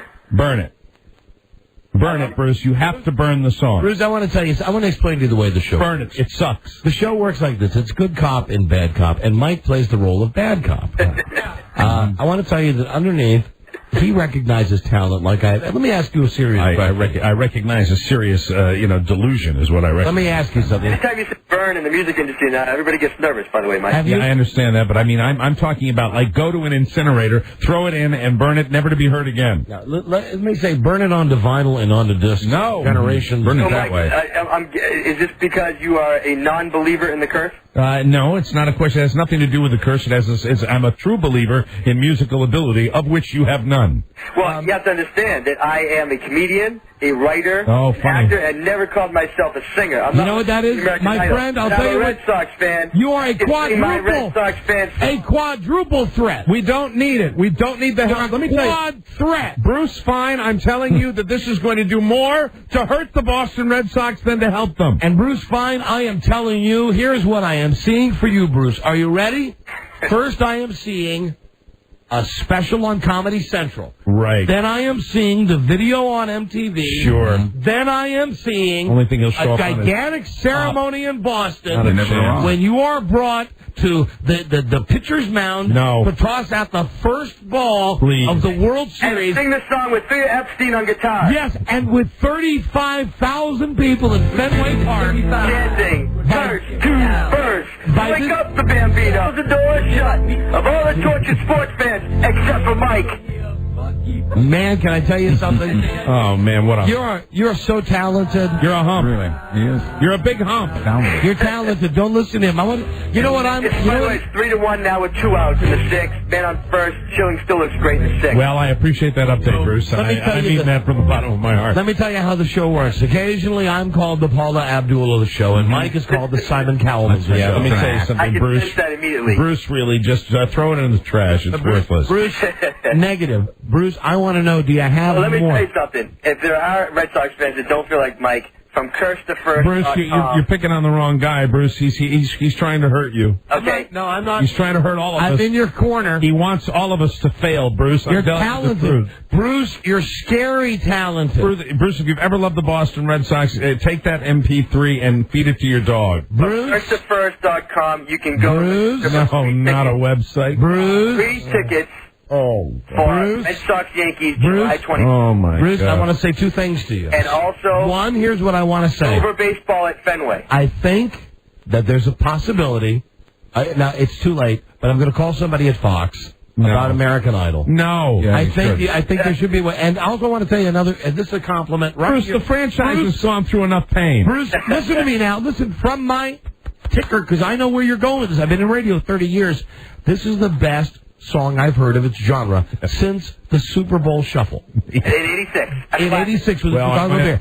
I might agree with you on that one. Can I say that? I'm going to hate to hear this. Here's what's going to happen with this song. It's an instant classic. We're going to do a music video this summer. No! Yeah. Yes. Yes. We're going to have Red Sox Nation. It's going to be like We Are the World. No. Yes. And Ben Affleck and Matt Damon. And there you go. Ben Affleck. Star of Tomorrow today. Another one. You know what, Ben Affleck? Bruce, another guy we don't need Ben Affleck or you. Yes, you do. Oh, Jesus. Bruce, you're incredibly talented. All right, Bruce, I've never done this on the show. I've never said this to anyone on the show. Bruce, I'd like you to take your own life. Now, Bruce, you got to I'm going beyond this now, Bruce. On really. this show, Mike is funny. You know, really. It's his job. He's a comedian. He's a funny guy. It's an act. I'm honest, and I'm telling you. Let me hear a bit of this. Scream till it hurts. Yeah. The joy first.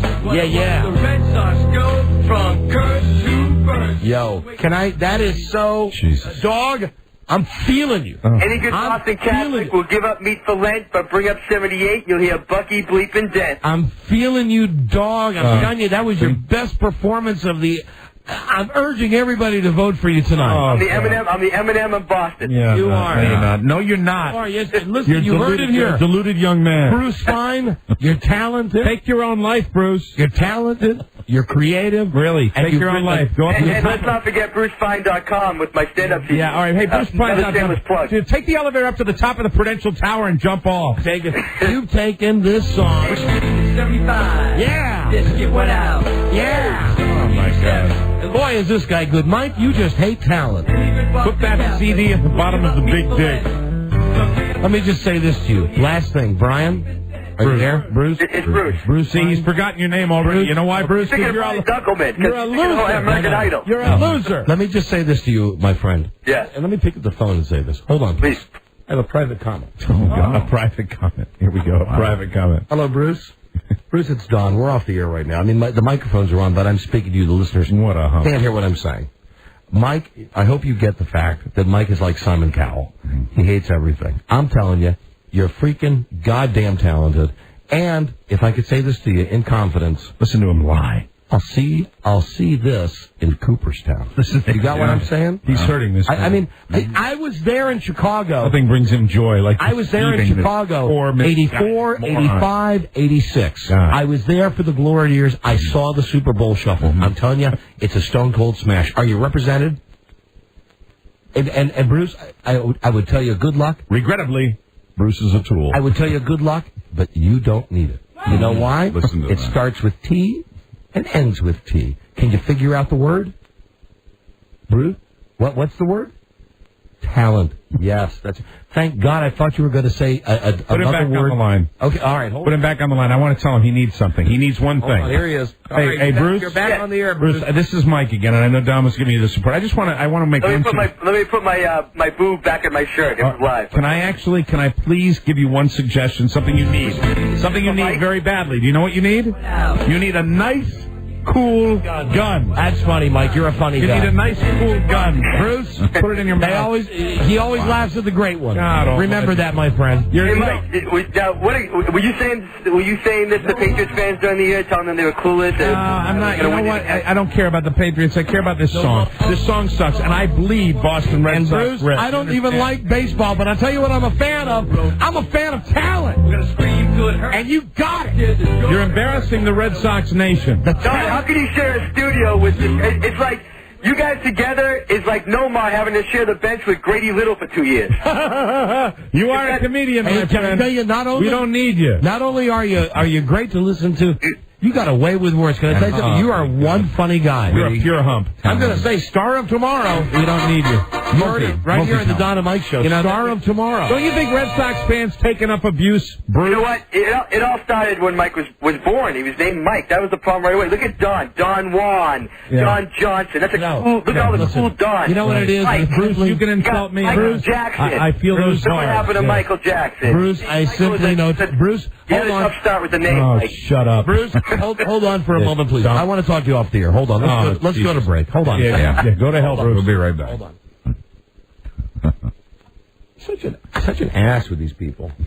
Hello. Hey, Bruce. Nice guy, Mike. Hey, I know you had to fight back. It's Don. We're off the air now.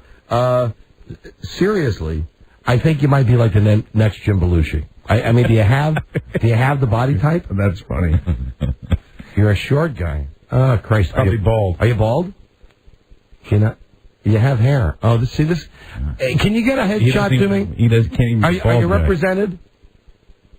Who represents you? Seriously. I don't want to go to your website. Dude, I'm talking off the air. Do you want to talk business or not? Are you represented by William Morris? What's the deal? Ladies and gentlemen, he's losing his patience. He's losing this charade cannot continue. All right, and give me he is doing everything. You're not. You can't handle it. Okay. You go. Come on. Beautiful. And I can get her at their main number? Bingo, baby. 310. Mm-hmm. You got it. I'm going to call there right now. So you run our national show. I have a spotlight on talent, and you're it, man. You're talented. Thanks for being on the show. I mean it. You're beautiful. See you on the top. Okay, bye-bye. Elevator to the stars. Bye. See ya. You're going to... You know something? You're a bad kid. Yeah, who was more cruel? Yeah. That's fun. That's fun. Okay. I think we all know the answer to that question.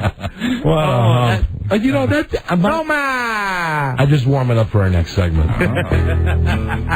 We haven't done naked cruelty in a long time. Oh, my God. I'm getting queasy already. But it's good news for you that you don't have to deliver the bad news. I'll do it. All right, very good. Here's how we play Naked Cruelty. Although I need Mike to help me pick the best story. All right. You got something you want to say to somebody? Like, for instance, you're a friend of Bruce Fine. And you really want to let Bruce down, but you don't want to do it easy.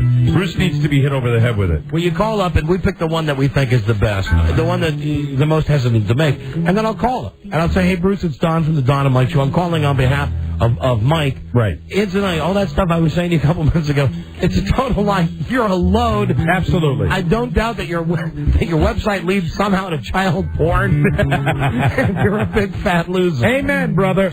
And here's the prize. When we play Donnie's Naked Cruelty. Yes. Oh, and I spell my name now, D-O-N-I, for this bit. So it's Doni. Doni's Naked Cruelty. Welcome to my nightmare. You're going to win $100 cash. Right. And you're going to win the gift of movies. You and 15 friends go to the movie of your choice. Wow. Go to www.regmovies.com for showtimes. Courtesy of the movie When Betty Calls. That opens sneak preview on April 14th. Go to whenbettycalls.com. That's easy to say. The bottom line, you win a great prize. You win $100, and you qualify for a trip to Las Vegas we're giving away on Friday. And you win a copy of that Red Sox song. So if you want to play Donnie's Naked Cruelty, if there's something you've always wanted to say to somebody, and you just don't have the balls, the stones to do it, I'll do it for you. There you go. Call us 877-365-3636. We'll find the best call, make the call, make you feel better, win a prize. Very good. And anyway, Bruce Fine. Oh, you went to his webpage. Buzz, you turn around. Yeah, let me take it back here. He's a handsome fellow, Mike. There he is. Let's take a peek. There he is. Go to brucefine.com. The picture. Yeah, nice job, Skippy. The picture. There you go. And you know he's wearing he looks like Denny Terrio. Yes, and he's wearing one of those. You ever watch that show with Charlie Sheen, that dumb show with like Two Men and a Baby? Yeah, exactly. Charlie Sheen wears a bowling shirt. I've seen Paulie on The Sopranos wear it too. Yeah, exactly, that kind of shirt. Yeah, and that's what this guy, this loser, Bruce Fine. Bingo, baby! Okay, listen, Donnie's Naked Cruelty. Call us now, win the money, maybe the trip to Vegas. We'll be right back. This is the Don and Mike Show. This is a perfect chance to get you kids some nice church shoes. What do we need church shoes for? Jesus wore sandals. Well, maybe if he had better arch support, they wouldn't have caught him. The Don and Mike Show. Hot dog. The Don and Mike Show. Hot dog. Hot dog. Hot dog. Now, we have people standing by to play Donnie's Naked Cruelty. And I want to get to them quickly, but we also have a radio guy on the phone. So Radio guy. A couple of things at once here. Hey, Tony? Yep. You're calling about your boss, right? I'm talking about my old boss. He's a sexist, egotistical, lying, hypocritical bigot. Please to be holding. I'll come back to you. And who is it, Dave?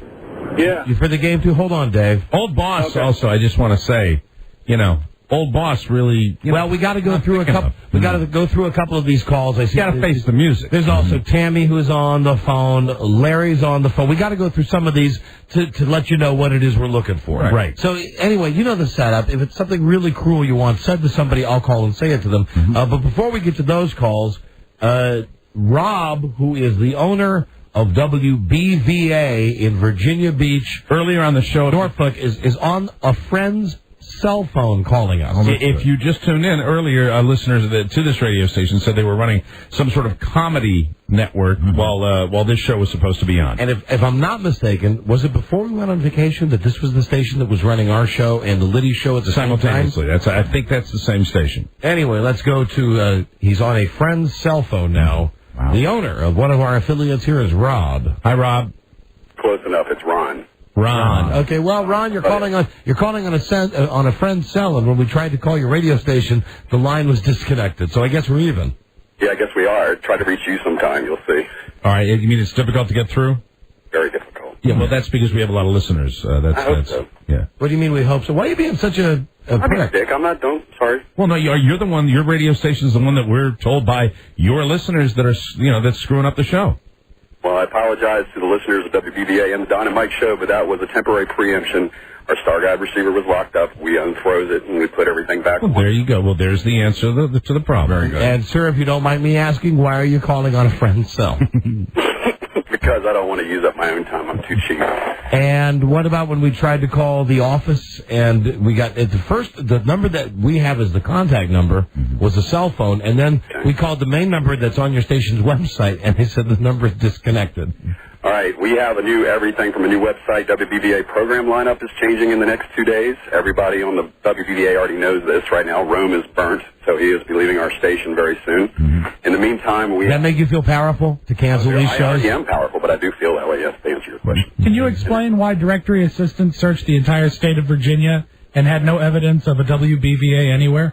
Because we listed it under CNN Radio, WBAB, our sister station. That's clever. That way no one can find you. That's good. 1550, by the way. Pardon me? All the time. Pardon me? I was just making a plug for our sister station. Why would you make a plug for the sister station? You never know. We have listeners there, too. They're both mine. That's right, Don. You never know. What do you mean they're both yours? Do you consider yourself to be like some kind of media mogul? Oh, I don't consider it, but I'm sure we'll talk about it that way today. No, I think I'm a normal guy, but I think on the air we were holding me up to a little bit higher standard than you would hold other people to. What are you talking? Holding me up? Ron, Wow. hey, Ron, get the chip off your shoulder. Come on. Dude, here's the deal. I mentioned that I'm taking a little more interest in the stations broadcasting this show. We've gotten more than one call. A guy called today and said, hey, show's not on, so we tried to call, and the number was disconnected. And this is on the heels of a listener calling and saying that 2 programs were being run simultaneously. I don't know about the simultaneous programming running, but I do know that we had a program that was running instead of Don and Mike at the beginning of the show. That was true. Okay. Well, just chill out, man. Yeah, relax. Ron, relax. Chill out, Ron. Come on, you're the king of Virginia Beach. You own a radio station that obviously you don't care a lot about, and there's another one that apparently you care more for. Why don't you put us on the station that you wanted to plug? Why are we on the ugly stepchild station? Now the other one needs the plugging. Actually, WBVA is doing great in the ratings right now. Okay, so we're doing great in the ratings. Well, how do we repair this this Ron? I think right now, I'm the one that's at fault here. Let me be the first to say that. You're always going to have a table waiting. That's right. I played the wrong tape, but yeah, I want to give you a chance to answer it. You're the one that's wrong. That's good. I can finish now. Okay. As far as the rest is concerned, we normally would not try to preempt any of the show, and we definitely care about the station, and you'll see how much over the next few days when we make our changes. Ooh. So you're blowing out all the disc jockeys. Let me just say, we are pleased to be a part of what for you is, I'm sure, a tax write-off. You know, and the one thing, the big question that we haven't had answered, you're not blowing this show out, are you? No, not at all. In fact, Don and Mike is our highest-rated program right now, and we plan to keep it as long as this one will allow. Yes, now there we go. There you go. I think this ended a lot better than this. Now, let me ask you one other question. Ron, are you under a lot of pressure? You sound like you might be a little stressed out. I am under a lot of pressure. And what is your current, Ron, what's your current age? My current age is 39 and counting. 39. And are you a hard drinker, a hard liver, sir? No, but I'm willing to learn. Now, that was funny. I enjoyed that. All right, Ron. Much better. So you're a mogul in Virginia Beach, in Norfolk. You've got these 2 dynamite stations. We're apparently doing gangbuster ratings. All we ask is that you just run our show when our show is supposed to be on. Other than that, carte blanche. Let's crush WGH. Everybody knows that because they're the ones that are causing some of these program changes right now. But we love really WGH. WGH. Somebody should call there and see if we can get on that. And that's a live show too in the afternoons right now. Really? So there's WGH. Tell me something. They got where are they on the dial? They're 1310 a.m. on the dial. 1310. Yes. They got a good signal. They a daytime or a night? What are they? 5,000 watts day? They're 5,000 watt. Yeah, they 5,000 watts at night. They're 5,000 at night. Yeah. What's your power? We are 1 kilowatt day and night. 1,000 watt. All right. We're located in the highest populated city in the metro. What would they? And they're on the outskirts. Let me just say before I end this, congratulations on your moderate success. Would you have the phone number of WGH? I'd be willing to look it up. It's 671-1000 is the name. Are you ready to hold on? Now that you're on, some of the people from your market are calling. Here is Roger from. Tell them how much you like WBVA or how much you like. Roger from here you go from Virginia Beach. Roger. Hey, it's Roger from Chesapeake. Hey, Don and Mike. Yeah. Hey, Ron. Hey. You've been screwing up every morning. I know. You keep calling me. The morning station hasn't been on, and I'm not going to say it. I don't care about the morning. What about us? I don't care about the morning. How does it affect us, sir? No. Hey, Don and Mike, he cut you guys off this afternoon. I went out. We had some stupid comedy channel on. So all right, he's already apologized for that. He apologized for that. He's Very sorry. He's the Ted Turner of Norfolk. But you did say Jim Rome is no longer on? Jim Rome will be leaving us shortly. All right. And I'm sure he's crushed. Tony Bruno? Tony Bruno as well. Listen, we got to get off this station. If anybody from this other station, WGH, is listening, we are more than willing to cross the street. After talking to Ron. You can call me Ron. I'm going to talk to Don and Mike for a second. I'm going to mention a morning radio show. And No, get out of here. Listen, Ron, it's been a pleasure talking to you. I bet things will really improve now that you're out of rehab. And let me say, all the best. Good. Ron, we wish you nothing but success. Thank you for calling up. Very much, y'all. Thanks for taking the time to call on your friend's cell phone. Bye-bye, you all. Charming. See, because I know a lot of people out there wonder, we talk about our boss, Mel Karmazin, the guy that owns Infinity, amen. He would be Mel on a much smaller level. He's like mini-me. He's mini-Mel. But a Mel nonetheless. Yeah, absolutely. And he's the king of Norfolk. And Virginia Beach. Furthermore, we wish him Godspeed. He sure did know a lot about WGH, that other station. He's wrapped a little tight. Yeah, he is. You should give me the number of that other station. We should give him a call. Rob, you have a picture of Mel on your cell phone? Very nice, Rob. I've heard of kissing ass. Wow. That's pretty amazing. Well, we could have just played Welcome to My Nightmare. That was our nightmare. That was the guy that's running our show. That was a nightmare. Here are callers. Let's get some of these and find out if these are good or not. Let's do it. Let's start with Ricky calling from Ocean City on 96 Rock. Hey, Ricky. Now that's a great station. That's another station. I love 96 Rock. I live in Ocean City part-time. Mm-hmm. I love that station. Station kicks ass. Yeah, it's awesome out here. How come you guys don't come out here and do a live show? Because the cops got upset when we did live shows. Right. Just pay them off. Pay them off? Pay them off. Yeah, man. Works every time. Okay, well, I can tell right away. I'm dealing with a smart guy. Yeah. I'm dealing with a street-savvy guy. Yeah. You're dealing with perhaps a cruel guy. Ricky? Yes, sir. Ricky, who is it that you'd like me to call on Naked Cruelty? A guy by the name of Chris. Works at a Ford dealership up in Milford, Delaware. All right. The guy is the general manager, and let me tell you something. He's probably the biggest horses. Now, I see your former boss? Sure, yes. I veto that, Don. See that former employee, disgruntled employees. You got to learn the rules. If it's your current boss, you got to eyeball. If it's your current boss, it's different. Absolutely. Let's try Dave. Hey, Dave, it's Sacramento on KHTK. Dave. Hey, Bobby. Hey, my friend. Who is it you'd like us to call? My best friend, Aaron. All right, now see, here's a current best friend. Now, right there. Now I'm listening. Now, what is it that you would like to say to Aaron that's incredibly cruel that you don't have the guts to say yourself? I'll say it. Just lay it out as honestly as you can. Okay. I introduced Aaron to his current girlfriend about 8 months ago. Yeah? And he wants to marry this girl, and he asks me all the time, like, dude, this is really important. I want to marry this girl, but I want to know what you think about her. And every time I just say, oh, man, I love her. She's a great girl and everything. All right, so what do you really want to say? Tell me what you really think of her. I really don't like her. She's very annoying, and basically I need more specifics. Yeah, you have to be specific. What's wrong with her? Besides just... what makes her annoying? All right, annoying, but I need more. She's a beast sometimes. She's a bitch, but why is she a bitch? I don't know. She just treats people like crap. Can you cite a specific example? Let's see. Another thing she does is she says, they talk to each other, they say, hey, babes, and all that kind of crap. So they do baby talk, they do lovey-dovey talk, that's fair? Yeah, and that's really a good annoying. specific. Another thing is she says, like, say, I'll just take a phrase, for example, she says, oh, you're so brave, She says that after, like, a lot of... Can I alert you to something, because anything can happen on Donnie's Naked Cruelty. Yeah. I will tell you, sir, that occasionally on Naked Cruelty, and especially with a call like this, if Don decides to make it, it can turn around on you. And let me ask you... And not in a good way. Because I have to point out, it sounds to me like you're jealous. You're in love with him. You're in love with Aaron, sir. Basically, that's true, yeah. Well, that's okay. Now, see, that's all right. So when you say... Don, you could probably lay that on Aaron also. When you say that you're in love with him, and I believe I'm paraphrasing correctly, you mean full man-on-man love, right?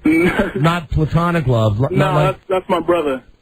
Well, listen, that's okay in many states. Now, is he really your brother, or? No. Are you attracted to him sexually? He's a good-looking guy. Hey? All right, that's a yes. Yes, faggot. Who's the celebrity that you think he most resembles? Probably Heath Ledger. Well, no wonder. I need to put you on hold. Hold on, because I think we need to make this call. This is not maybe the cruelest call, but this might be the best call we could do. Oh, this can be cruel both ways. I think that's pretty good. Before we do that, I got the number at WGH. I'm attracted to you.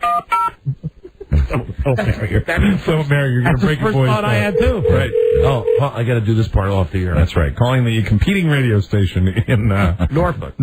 Virginia Beach. You think it's after 5:30 East Coast time? We're out of there. They're out of there? Well, they probably are. Yeah. Don't they remember the rule? Be first there, be last to close. ABC, all that other crap. Always be closing. Right. Let me see if I get a voicemail even. 3 rings. Well, we might not want to work here either. 4 rings. I feel like I'm calling WJFK. Well, tomorrow maybe we can call another radio station. 5 rings. Christ, is this the request line, Rob? No, that's the business line. Hold on. WGH? How you doing? You got a program director? What's his name? May I speak with him? Can't you just transfer me? I'm a very important radio personality. Thank you. Are you going to transfer me to the program director? So far, so good. WGH. We're getting all the right answers. Encouraging. They're making all the right moves. So this guy see, this is another station, not the station that broadcasts our show in Virginia Beach in Norfolk.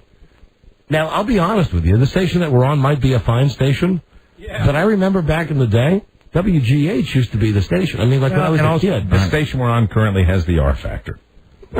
Rob, whatever his name is. Oh, come on. Let me hear what they're doing now. Wednesday. You know what they're doing right now, Don? I'm listening to them on. What they're doing right now is missing an opportunity. You got that right. We're talking about school lunches. Hello? Hello there. Pick up, please. Maybe they think they're on the air. You're not on the air. Hello? Hey, WGH. The dude just hung up. Opportunity lost. There you go. Yeah. That's the only chance they had. All right. He'll regret that. Ron's not regretting it, but they blew it. Yeah, he's throwing away stacks of cash. Yep. Any other stations in Norfolk? Give us a call. He didn't just kick down off the line. He kicked advertisers out the door. There you go. Millions of dollars just drove out. Amen, the way he treated Don was indicative of how he treats America. Don and Mike, hello, who's this? Hey, Don, this is Tony from Sacramento. Hi, Tony, you're calling for the game. Oh, hold on a second. Right, I forgot we got people with the game. Hold on, we'll call Tony's guy or somebody's guy. Dave's the guy that's in love with Aaron. Is Dave his first name? Let me see. Dave. Dave? David. It's David? Yes. But you're in love with Aaron. Well, no, David wants us to call Aaron and say, this girl's terrible, and then we can get to the other part later. Yeah. All right, don't want to tip him off. Hold on, Dave. Okay, we got to do a commercial. All right, dude. Thank you, my friend. And he's a smart man. And we got other ones. Let me just see. Tony, what's yours about? Mine is, well, as I've been listening to you guys, I think that I have a better one than I originally called in about. What? I had a former boss that was a sexist, egotistical, lying, hypocritical bigot. Didn't I hang up on you? Yeah, but he has a different one now. He's just reminding us who he was. I don't think they get a second chance. Oh, you're right. No. Right. Go call WGH with that. Get out of here. We'll be right back. This is the Don and Mike Show. Hi, it's Melanie Trainer from the Washington Redskins Cheerleaders. Looking for a fun night out in the town? Join members of the Washington Redskins Cheerleaders on the Ragin' Metro Party Bus for a night of good food, good music, and great fans. Just go into Solar Planet from April 1st through May 15th and register to win 2 free Mystic Tans, 2 seats on the Ragin' Metro Party Bus, dinner for 2 at McCormick and Schmick's, and 2 tickets to see Hootie and the Blowfish at Wolf Trap on June 3rd. You look tired. Yeah, I've been burning the probe at both ends, that's all. Oh, man, I know what you mean. I'm doing the Fox movie right now. Yeah. Just try opening a restaurant sometime. The Don and Mike Show. How's that going? O'Mara's? Yeah. Manassas? Yeah. Brand new menu. Come by and check it out. A colossal waste of time. Right, dude. The Don and Mike Show. And I wasn't saying dude the way people say dude. His name is Dude. Dude Walker. Dude Walker. That's our announcer. And now, bingo! Don't forget tomorrow, one of us will be wearing It's our queen bet. We're big fags. We're betting on girls basketball tonight. I'm taking Tennessee. Mike's taking Connecticut. The loser will be wearing a dress for the entire show. And we just decided during the commercial break, the loser will also go outside for some point during the show to sing I Am Woman. We'll have a karaoke thing outside. Okay, all right. All right, now, I wasn't consulted on that, and it just in my mind. You were in here. I don't regret it. No, I didn't know that was, I didn't hear you saying that to Rob, but it just somehow, I don't know, it's bad karma for me. The outside bets, I've lost a lot of them. You did good singing O Canada. No, I'm fine with the bet. I just know that now that you've added that to the equation for the bet, yeah, you're confident. You're confident. Tennessee, yeah. I told you. That Pat Summitt, she's probably, I know that in the new climate I can't say, but I just want to say, if we both went to the doctor's office and we both got ready for an exam, then most likely you could take a picture of her and take a picture of me and say which was Dawn and which was her, and you wouldn't tell. You're very fond of the woman. That's a compliment. That's a compliment. Kind of. Yeah. I think she's the coaching compliment. I think she's a hermaphrodite. I think that she has both. Yes, you don't have to explain that. Both, yes, you're fine. Would you think if you went to the doctor, she would need a longer gown than you? Maybe. Wow. Maybe. I'm not sure, Rob. That goes from a compliment to being a big compliment. Yeah, maybe she would. That's incredible. So one of us will be wearing the dress and singing outside. If UConn wins, it'll be you. If Tennessee wins, it'll be me. Correct. And the funny thing is that tonight I won't even be watching it because I'll be watching for my three-named retarded boy at American Idol. John Peter Lewis. And then you got 24 tonight. So it's like the night's set. And I won't be watching it because I'll be somewhere, at the bottom of a bottle. Like I always am. Welcome to Mike's Nightmare. Thank you. Oh, dear. Here's Dave on the phone. David. I don't even know where he's from. Hey, David? Yeah. For Donnie's Naked Cruelty. David, where are you from? Sacramento. Right on. Sacramento, KHTK. David, we're going to be calling Aaron about his annoying girlfriend, correct? Yes. All right. How long you been friends, David, with Aaron? Probably about 12, 13 years. Long time. Wow. And incidentally, Joe tells me that he was going through these calls and that all of the other ones are stuff that I don't even know if we can believe or not. Yeah, right. People are calling with good stuff. It's just, it has to be people that you're currently connected to in your life. That's the way it works. Otherwise, it's the cowardly move. And, you're doing enough. You have to have the person face some kind of music. So that's what we're going to do now. Welcome, my name. Here we go. Naked Cruelty. Hold on just a second, please. We'll be calling Anthony. We got that number from? Let's say Aaron. Aaron. Anthony, Aaron. Rob, Ron. Right. It doesn't matter. WGH, WBV, whatever our other station is. WBBF. Is that what it is? There was a station. Is it WVBF? No, it's WVBA. There was, back in the day when we could talk about stuff on the show, a VBF was something, a very bad slip a girl would have. Yeah. Some kind of a blood F, but not the bad F word. Right. The F word that we can still say. Yes. F-A-R, far, far away. In a galaxy far, far away, a man farted. Anyway, it was one of those things. VBF was something very bad. Yes. But there was a station in Boston, WVBF. F-105. It's true. In a land far, far away. Here he is now. Here is Aaron. Hey, Aaron?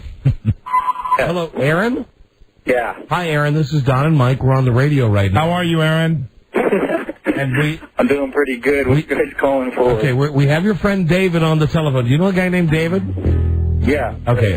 We're calling. He's your best friend. He said that to us, Aaron. He said that you are his best friend. We're playing a game called Donnie's Naked Cruelty. That's me. I'm Don. I'm the cruel one. Oh, and I spell it D-O-N-I. D-O-N-I with any kind of punctuation mark? Or just a fancy... Is the I a heart? Dotted with a heart? You know what it is? It's like Ricky Lake.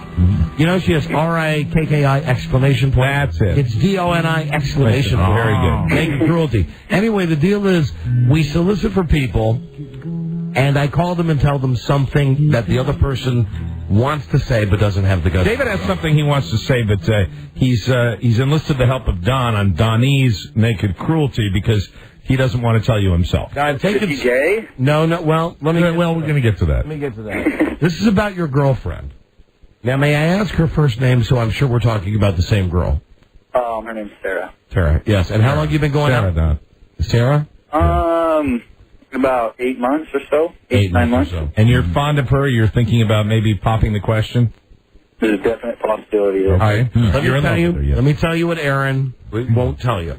There's been many times, Aaron, you've said to Aaron, what do you think of her? And he says, oh, she's nice. He doesn't get right to it. He doesn't tell you what he really thinks. He thinks she's annoying. He thinks she's bitchy.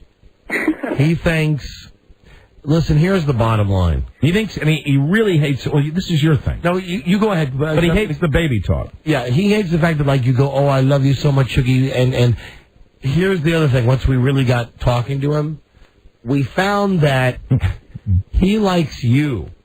And I don't mean he likes you. I mean he likes you. And we were goofing around with him. He called, his words, not mine, you're a handsome guy. So what he is afraid to tell you is that he doesn't like your girlfriend. But after we were speaking with him, it is our belief, and we are both, of course, doctors. We have a BS in BS. We do. But no, the truth is, we believe that he is in love with you. We do think that he has aroused you in a homosexual way. We believe that he is in love with you. He finds you attractive. He finds you attractive. He doesn't like your girlfriend, and it really has nothing to do with your girlfriend. He wants her out of the way so that he can be with you. Have you ever thought about him romantically? He's on the other line right now, waiting for the answer. If I were gay, he wouldn't be my type. He wouldn't be your type. This is reverse cruelty. That is sad. What would your type, if you were gay? If you were gay, what would your type be? I don't know. I've really never thought about that. But if you were, let's just say, hypothetically, if you were to be with a man, what type of man would you want to be with? That's a good question. Let's make it a little easier. Of the three men on Friends, which would you like if you had to? Who would it be, Joey? Or would it be Ross, or would it be Chandler? I guess they're all a little too. I must say, Don, I don't think that's a fair question, because I would not be attracted to any of those men, and there are plenty of men that I would be attracted to, but none of the guys on Friends fit a type that I would find attractive. All right, well, who's your favorite movie star? Who's your favorite male movie star, sir? Aaron. We're talking male. Yeah, who's your? Of course we are, Aaron. Come on. Favorite male movie star. Oh, that's a good question. Actor-wise, just on skills. Okay. See now. See. Yeah. Well, sure. Wink, wink. Skills. Aaron, let's get a little deeper past that. Let's be honest. The way a man presents himself brings a lot to the table. You know, the way he looks, the way the light shines on him, the way the sweat beads on his forehead, the tight jeans that he might be wearing in an action sequence. Slow down. Boy, I'm not able to concentrate on the show now. I'm just thinking about swordfish. John Travolta and Hugh Jackman. Who can make their minds up? Jesus. It was on TNT all week. It was who's a good actor? John Travolta. All right, let's start with him.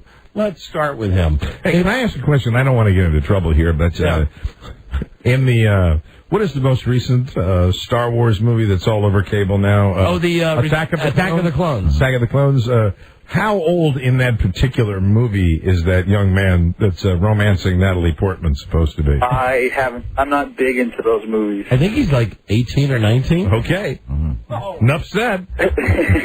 So he's your boy? There you go. So to speak? Absolutely. Wow. And you know, the thing is, I'm hot for Natalie Portman, too. So it was really a pleasure watching those two work together. And I'll say something now, because I've seen him interviewed, and I realize that he's becoming a man. There's no reason I should be ashamed about saying Frankie Munoz is Malcolm in the Middle. Not only talented, he's talented, but he's goddamn handsome. Yeah. Oh, man, Agent Cody Banks. And, let me just say, for future years, whoever the kid is that's Dewey on that show, boy. Wow. Now we're getting into my world. Listen, David, the bottom line is your girlfriend is a bitch. She is annoying, she is controlling, and your friend doesn't like her. Baby talk, too. Yeah. Baby talk. That's all real. That's what he wanted, and really, all kidding aside, that's what he wanted to say to you. And then the stuff we were speculating because he said how much he likes you, loves you. Aaron, have you come up with that movie star yet? No, but I guess it would have to be, I don't know if I'm into the rugged genre or... Come on, Aaron. Come on, you can pull it out, so to speak. Maybe a more urban... What about Ashton Kutcher? No. Who is the celebrity that you think your friend David most resembles? Yeah. David? Yes, David. You look like Aaron, I know we've caught you on the spot, but please give us some sort of answer. Well, he's a plus-sized gentleman. Oh, he's a plus-size. Oh. Jim Belushi. He kind of... I guess he likes to think of himself as The Rock. You know, the wrestler The Rock? The Rock. The Rock. Oh, yeah. You bet, The Rock. Yeah, you smelled what The Rock is cooking. Yeah, so listen, Aaron... Put Dom DeLuise's head on The Rock's body, and then don't let The Rock work out for about 3 years. Wow, we're working on that one right now. All right, but you're still... Hold on a second. Did you ever suck the jelly out of a jelly donut and then fill it with chocolate swirl ice cream? So he's not quite as fat as Dom DeLuise, is what you're saying.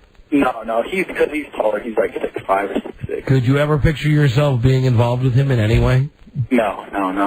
And one last time, do you have that movie star for us? The guy from... Here he goes, finally. The guy from that one Night movie, with the modern music in it. Are you back to Heath Ledger again? Rob, do you know who he's talking about? Yeah, he's mentioning Heath Ledger, the guy he looks like. Wow. So you know what this is? He's very vain. He probably thinks this bit is about him. He's so vain. Don't you? But the bottom line is you don't want him to marry this girl. Yes, that's what your friend David said, was that he thinks you should dump your girlfriend. And now here he is. Let's bring him on now. He's out of the closet. He's proud. Here's David. He's madly in love with Aaron, but this is all masked because he's calling about his girlfriend. David? Hey, guys. All right, now, come on, David. Don't do the fake fag voice. Just do the regular fag voice you were using when we talked to you before. That was Tom Gavin. Oh, you were doing things. Tom Gavin. How about no voices at all right, David? Okay. All right, now listen, David, tell Aaron what you wanted to tell him about the girlfriend. Well, I thought you were supposed to tell him that. I already did. He did that. I already did. Is there anything you want to add to it and maybe justify it? Why don't you like her? I thought Dom did an excellent job myself. But is there anything you'd like to add to that, David? Anything you'd forgotten? Just think, Aaron. David could be your little Heath bar. He could be just like Heath Ledger. You could eat a Heath bar. Come on, David. Anything you can add to this? She's very annoying, and they're annoying. He's not annoying when he's, just with me, but when they're together, he's annoying. Okay, what was that, Aaron? I don't know if this would change anything, but a little bit of info that while I was away for a while before I had met Sarah, David was the one who introduced me to her, and he would call me up and tell me about this cool girl. So I think he had a crush on her. David, did she spurn you? I'm not familiar with that word. Did she tell you you're a big fat load and she didn't want to be with you? No, not really. Not in so many words? Did she say that in a nicer way? She thought I was a good guy. But not like a good guy she wanted to go to bed with? Probably not. I see what now we've full circle. Now we have the best friend and the woman he's in love with are together, and he is left out in the cold. He will have no one if this union is a threesome. That's what he wants. I don't think it's going to happen. But he wants them both. I think you're going to have to lose the friendship. Aaron? Yes. Are you willing to give up David for the annoying girlfriend? Yes. Oh, yes, David. David didn't this. Oh, he's breaking my heart. Just again. David, don't you want to tell him how much you love him now that you're about to lose him? Well, let me just state that I am not a homosexual. I and my friend here are metrosexuals. I've never gone gansing before. He knows all of it. Gansing, metrosexual. David, by any chance, this girl in question, does she look like Heath Ledger? No. She does not. Well, I have to say, this is a very confusing episode of Donnie's Naked Cruelty. You never know what direction it's going to go. There's been way too much laughing in this. It's not really been nakedly cruel at all. It's been way too fun. Well, but the thing is, I think you can rest assured that after this is all over, there'll be a lot of anxiety afterwards. Just know this, Aaron. I'm pretty sure that when he's laying in bed with his Haagen-Dazs and His little Ringling Brothers and Barnum and Bailey's circus animals. He's dipping in the chunky monkey. Oh, yeah, things are definitely going to be a little more awkward. He's pretending that he's eating that off your belly. Oh! There you go. I think, David? Awkward. Awkward. Hello? Yeah, we heard. Yes, we're here. David, listen, you win because I guess we did tell Aaron his girlfriend's an annoying bitch, right? I'd love to get a follow-up, but it doesn't sound like Aaron's going to be changing anything. In fact, this might accelerate his relationship with the woman. Let me see, David, you won 15 movies. You and 15 of your guests are going to the movies of your choice. Go to www.regmovies.com for showtimes and locations. Courtesy of the new movie When Betty Calls. Don't miss the sneak preview April 14th and log on to whenbettycalls.com. Most amazingly, now you've qualified for a trip to Las Vegas. We're giving away on Friday where perhaps you could run away with Aaron. That's just it's a real shame they've torn down that Siegfried and Roy poster, the big billboard. Yeah. But maybe they can replace it with the David and Aaron sign. There we go. The big DNA. Is David still there? Yeah, he's here. David, could Sarah and I get tickets to that movie? What's that? Can we get tickets to that movie that you just won? No. I think it's pretty obvious that they share one thing in common: a strong IQ. But the one guy just dissed the other guy. Mm-hmm. Well, the one guy wanted the movie tickets that he just won, and the other guy said no. But dude, Aaron, you got the girl though. You know your fat friends are just gonna sit in the bathtub tonight and think about how much he loves you. When will you two be seeing each other? That's what makes it even more awkward, Don and Mike, because David and I were good friends. So when the girl came into the picture, of course we weren't buddy like we used to be, but we still hang out occasionally. Right. It was awkward before because I knew that he liked her, so before her and I got together, he would say stuff like, there's this girl, Sarah, you need to get with her. I would really like to get with her, but I think you guys would be better. And because he really wanted your girlfriend, but I got news for you, pal. He really wanted YOU, okay, and he still does, okay? Let me just ask you this. You guys ever go to the health club together? Ever play ping pong? It's a really standard question. Have either one of you ever seen each other naked? No. True? Really? David's insecure about his body. Insecure about his body. It's really turned around on old David, didn't it? Yeah. Really backfired. Poor, big, fat, faggy David. 15 movie tickets. Easy. Nobody to take. All right, guys, listen. Thank you for playing the game, Donnie's Naked Cruelty. So feel free to check back with us sometime, please. All right, and Dave, if you win the trip to Las Vegas, we'll call you Friday. Okay. All right, thank you. Thanks a lot, guys. And Aaron, are you there, Aaron? I'm still here. Right, Aaron, for you we have the Sopranos prize pack, including a really great, big overstuffed Sopranos terry cloth robe. This is courtesy of the Sopranos. Watch them at 9/8 Central this Sunday, followed by Dead Wood, which is probably what David has now, Dead Wood. All right, thank you. Hold on, please. Thank you. You're very welcome. Thank you. And then they thank you. Everybody wins. There you go. That's how you play Donnie's Naked Cruelty. Thank you, big Doey David. You're right about those two guys. It was like a battle to see who's the dumbest among those two guys. Aaron, how about a movie star? That guy in the thing. But he did give us a pretty accurate picture of David. The body of Dom DeLuise. No, the head of Dom DeLuise put on the body of The Rock. The Rock didn't work out for 10 years. Handsome. Yeah. In a world where owning a radio was strictly forbidden, one man found a way to bring good news to his people. Here's Buzz. Me. He made it up. My man, Buzz, metrosexual Buzz. What's the lead story today on News and Comments? Today, the government declares war on pornography. Great. No! Big new development. This is real. Oh, another great move that our government is... Let's hear it for our government, huh? First you take away our dirty disc jockeys, now you want to take away our porn? Are grown-ups going to have anything left? No. Are grown-ups going to have anything naughty left? No. What's David going to do? You know what they do when they get done with pornography? They're going to take on booze. Stay tuned for news and comment coming up on the Don and Mike Show. I don't know. Who's this? Hello? Who's this? Hello? Yes. Who's this? This is Aaron. Oh, Aaron. Still holding for his prize info. I want my Sopranos robe. Right, my apologies. Hold on a second there, Aaron. Hold on a second. Very good. That was, we played the thing? We did. We already played it. Oh, no, here we go. I didn't do Stay tuned Did I do that? for news and comment. I've done that Yeah, again? you played that again. Don and Mike Show. Sorry. The light wasn't flashing. That was very professional. Oh, it wasn't. This is the Don and Mike Show. Hi, this is Joe Gibbs for Centos, and I know how a good-looking uniform can help you stand out from the competition. Centos uniforms can help your employees look good and feel comfortable. Call 1-800-CINTAS-1. Centos, the uniform people. Don and Mike Show. WJFK. Yeah. This is the Don and Mike Show. What's the word from Planet Crackpot? The Don and Mike Show. Listen, rinse, repeat.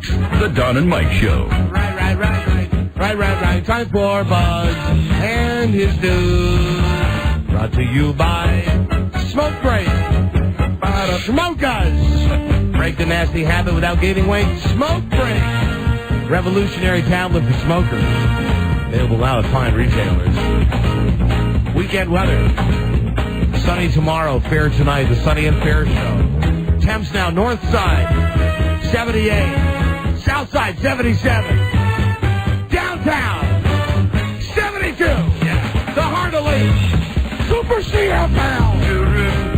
Yeah. It was all over the place with that. That's a great intro. That's a great intro. That's one of your favorites. That's a good one. That's a good one for the weather. Yep. Whatever you're saying, with that intro, whatever you're saying, it sounds dynamic. Back when you were a DJ, when you could talk over records. If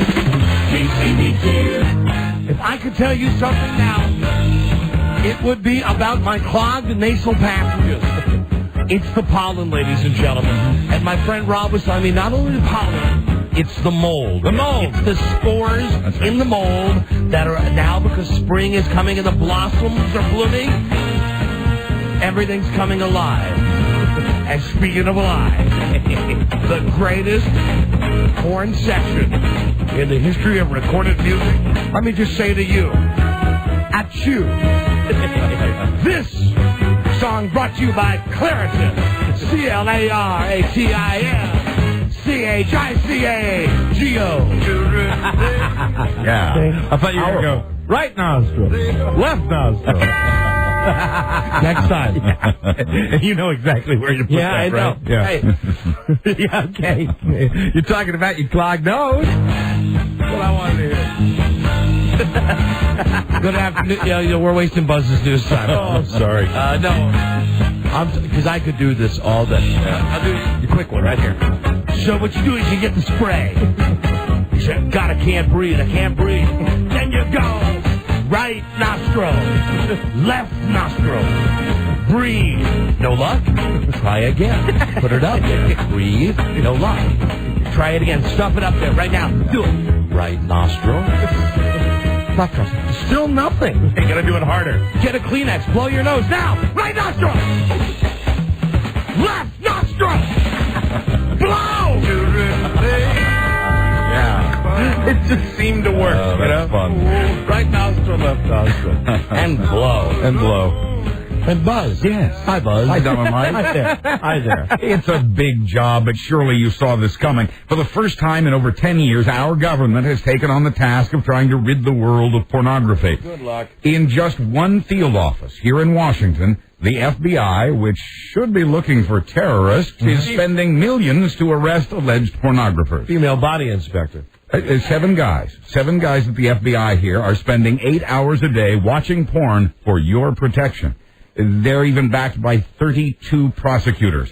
And the Bureau says nothing is off limits, not even softcore cable shows like HBO's Real Sex, not even the adult movies offered in the finest hotels, not even your cable or satellite company. Nothing's safe. The Bush Justice Department has just hired the guy who prosecuted Hustler magazine publisher Larry Flint 23 years ago.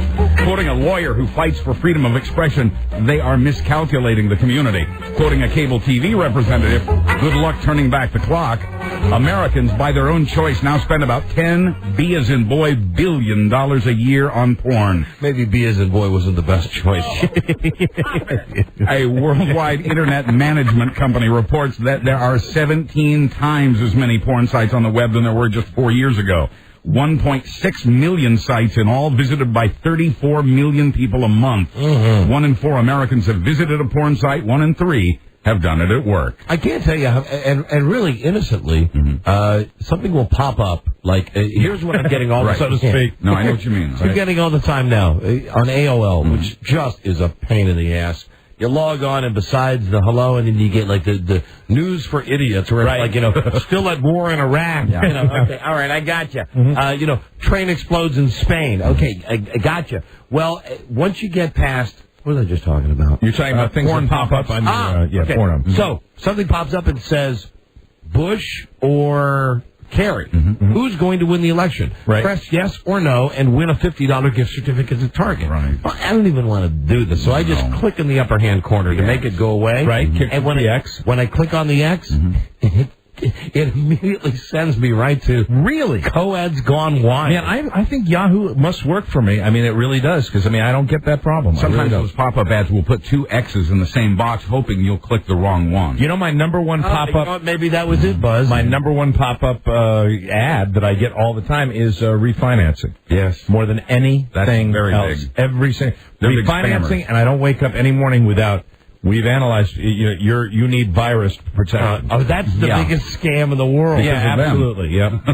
Alanis Morissette walked out on stage in Canada this week wearing a skin-colored naked bodysuit. It was anatomically correct in every detail. You're just trying to turn me on? Oh, I'm merely getting started. Is she just causing a little trouble? Yeah, a little. Oh, good for her. She was hosting the Canadian equivalent of the Grammy Awards. She wore the suit to poke fun at what she calls hypocritical U.S. censorship. So that wasn't a grass skirt? No. She was doing a Hawaiian thing. An artificial thing happening there. She's still steamed about the bleeping of a word from her latest hit song, Everything. Quoting Alanis, I am overjoyed to be back in my homeland, strong and censor-free. Meanwhile, back in the U.S., the less political Britney Spears, oops, did it again. Her breasts popped out of her skimpy top at a convention of radio executives in Miami. Oops. But just because they're in radio doesn't mean they don't know how to work a camera. One witness says camera flashes went off like crazy. You should see those pictures on the internet any day now. Wow. You know, and Britney Spears, I was surprised to realize she's as popular as she is. Did you know she has the #1 song? I hardly ever pay attention to what's #1, but she's got the #1 song for all these weeks in a row. And then Jessica Simpson, who is, she's okay on Newlyweds. So she got like the #2 song. Yeah. And then I'm watching on TV, and Sunday night, the Sonny and Cher show was bad TV, but it was good bad TV because Sonny and Cher had chemistry. Sure. And they came out and they made, she made short jokes about him. He made jokes about her nose. They made jokes like Cher has all the talent. Sonny is just a schmuck. Well, they've taken this. I don't know if you've seen these ads. No. Sunday night, it's the Nick and Jessica variety show. When's that coming on? Sunday night. This coming Sunday? This coming Sunday. Oh, my. And I saw an ad for it. That ain't going to work. You know how Sonny and Cher did all those jive like Carol Burnett sketches? Well, the ad that I saw, and I'm not kidding on this, was like set in Gunsmoke times, and it's Jessica Simpson coming through the bar wearing the big bustier. Right, and the Miss Kitty costume. And she says something that's obviously stupid. Right. Like, well, I thought we were in the Old West. And then he says something, and it's... Yeah, but he's a load, too. At least she's easy on the eye. But, he's not even... Sonny was a dumpy guy that you could make fun of. He's just this mindless pretty boy. He won the lottery. He was in one of those boy bands that fell apart, and he happened to luck out to marry Jessica Simpson. I saw him interviewed as a Reds fan. They were talking about the future of the Reds. It was on maybe that cold pizza show in the morning. And... he's talking seriously, and he's relatively articulate, but he's boring. He's dull. There's nothing there. Well, check out this show, because from the ad that I saw, they do numbers, like, with and featuring the Mike O'Mara dancers. Oh, no. So they're going to come out and do a production number. They're going to come out and they're saying it's very. You know what? If they wanted to make sure that the variety genre was still dead, they've gone to the right people. This will do it. However, mark my words. I'm telling you. But there's one thing that could save it. It could be a smash. Yeah, and there are two reasons it could be a smash. And I don't think I hope that's not lost on the producers of the show. Well, based on one of the outfits she was wearing in this commercial I saw. Any chance?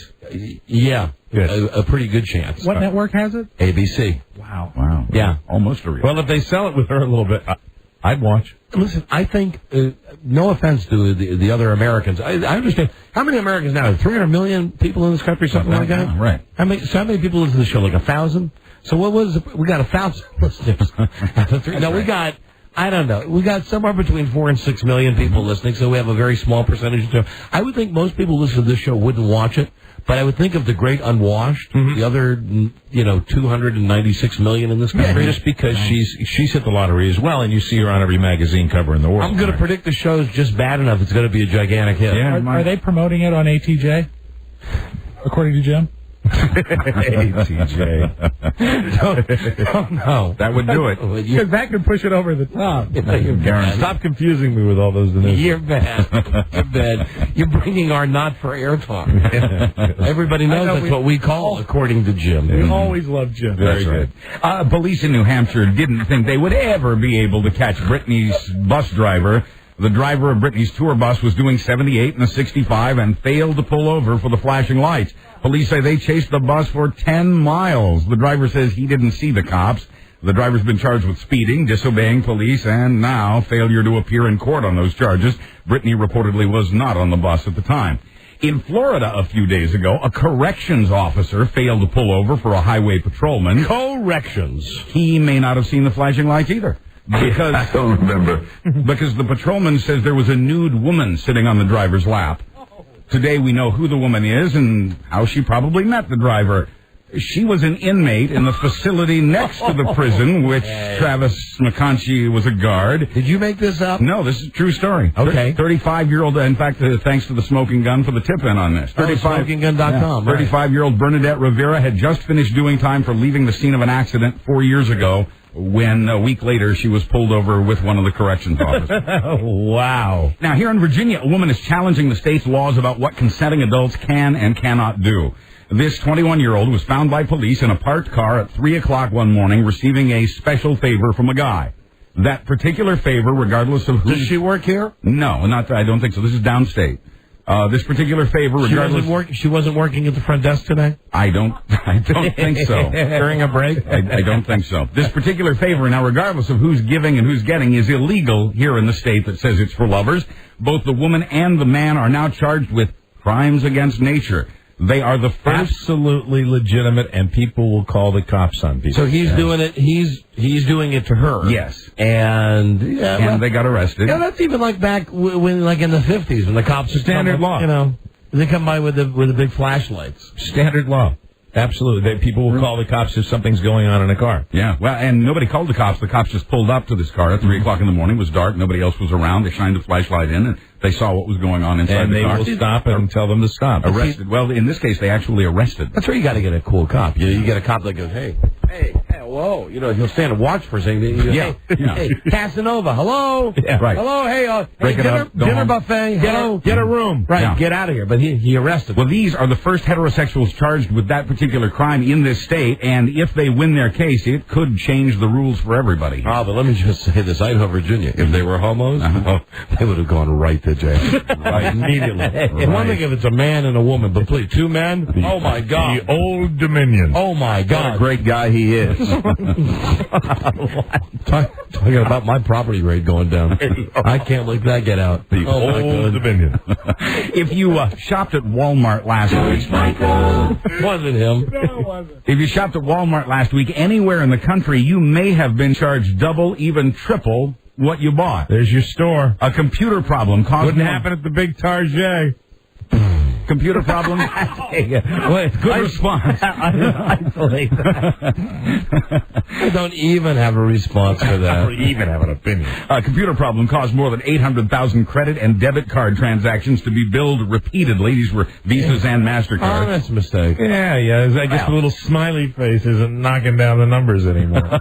Walmart says it has reversed the mistakes and now has the hardware problem under control. There you go. But Walmart says you should check your statement and call the toll-free number posted in their stores if you still have an overcharge. Well, I tell you, it's better than finding a toenail in your can of tuna fish. What?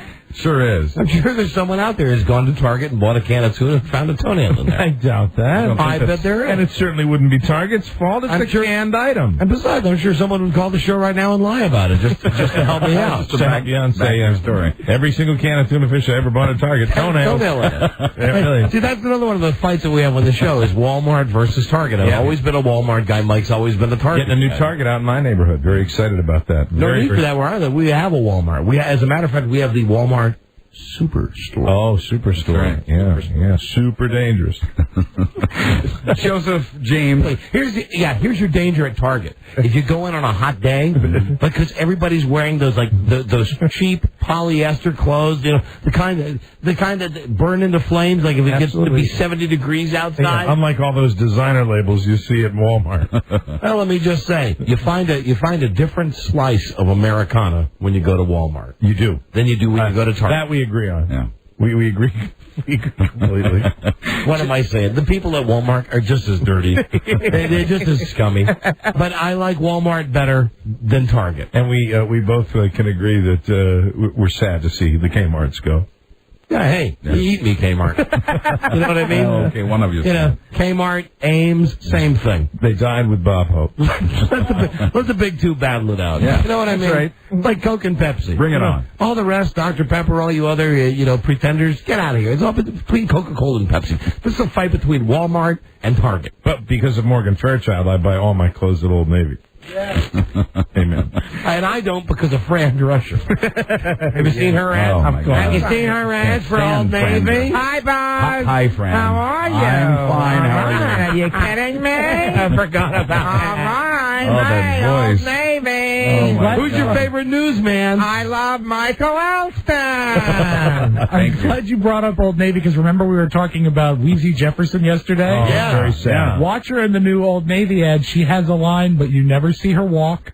Oh, really? And her line is done in a very peculiar way. Oh, like overdubbing? Do you think she's like Floyd the Barber on Andy Mayberry after he had his stroke? Based on Rob and I watching the TV Land Awards, I think there's every chance that she's very much like Floyd. But George does the hustle. So, I mean, he's doing very well. Yeah, George does that little split, too. You ever see that one? That's actually a stunt double. That was actually... No! Yes, that was done by Gordy the Weatherman, Mary Tyler Moore. You think they all look the same? I bet it was Sherm. It had to be Sherm Hemsley. Buzz? Yes. What's next? Among the stories up next, a rash of pranks on America's fast food restaurants. Oh, no, that's not funny. Is it McDonald's? Almost all of them, actually. Oh, then that's funny. This is the Don and Mike. They don't advertise with us. Gosh, I hate to interrupt. It's all been so incredibly fascinating and entertaining and instructive. Really, the time has just flown by. The Don and Mike Show. Sanitized for your protection. Don Geronimo and Michael Mara. Isn't that right, Frida? Wife of 23 years? I got hiccups. I know you do. And here's Buzz. Hi, Buzz. Hi, Don and Mike. Over the last 5 years across the country, there's been a rash of pranks on fast food restaurants that result in someone getting strip searched. The big chains have tried to warn their managers not to take instructions like these over the phone, but it continues to happen. Someone calls the restaurant posing as a cop and advises the manager to strip search employees and, in at least one case, a customer. A 17-year-old female customer who now, like some of the other victims, is suing. One of the lawsuits cost one of the chains $35,000. You come down with something real unexpected, you'll have to strip search everybody in the store. Hello, Linda. This is Ward Cleaver. It's happened at Taco Bell, Wendy's, Burger King, Applebee's, and others. It's happened in Massachusetts, South Dakota, Indiana, Utah, and Ohio. Buzz, why is it that the story sounds okay and you can... you can picture someone maybe in a fast food place. Right. You're in Applebee's. You're sitting down. You know what I picture? If it's at Applebee's, it's a sit-down place, and somebody's like in the corner booth making the phone call. In that case, it was employees who were strip searched. And the guy will call. Good in the neighborhood. Posing as a cop saying, we believe that this person has stolen merchandise on their person. That phone call came from the gentleman seated under the saxophone. Quoting a fast food industry spokesman, you'd think nobody would fall for this. Joseph James Zimmerman Jr. can't come to the phone right now or ever again. Why's that? He's dead. Oh, I know this dude. Joe invented the answering machine. Yes. Oh. In 1948. Wow. That particular model, the 1948 model, used a mechanical arm to lift the receiver off the hook and a 78 RPM phonograph record to play the recorded greeting. Hi, Joe. This is G. Gordon Liddy. I'm not available right now. I can't come to the phone right now. A recorder right now. A recorder right now. Right now. A recorder that used wire instead of tape took the message. The man who invented this and many other things will be buried Monday in Elm Grove, Wisconsin. You'll reach the G. Gordon Liddy residence. He'll be buried after the beep. A lot of these people would be forced to take an anger management course if that wasn't where they'd all gotten into the fight. The scene was Woodlawn High School, where 750 ninth graders in Baltimore had been assembled for a crash course on controlling their tempers. But a shoving match broke out, and that turned into a melee. Cal is the best third baseman of all time. No way. Cal's not as good as Brooks.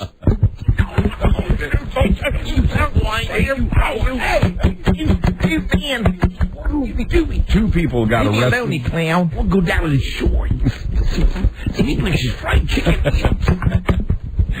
Two people arrested, including a parent, and 11 kids got suspended.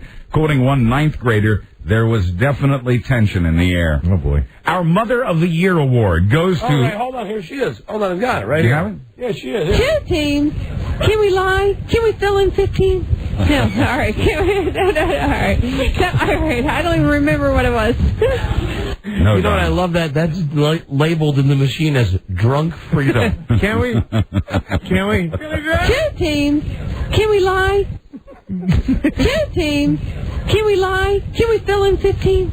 No, all right. No, all right. No, all right. I don't even remember what it was.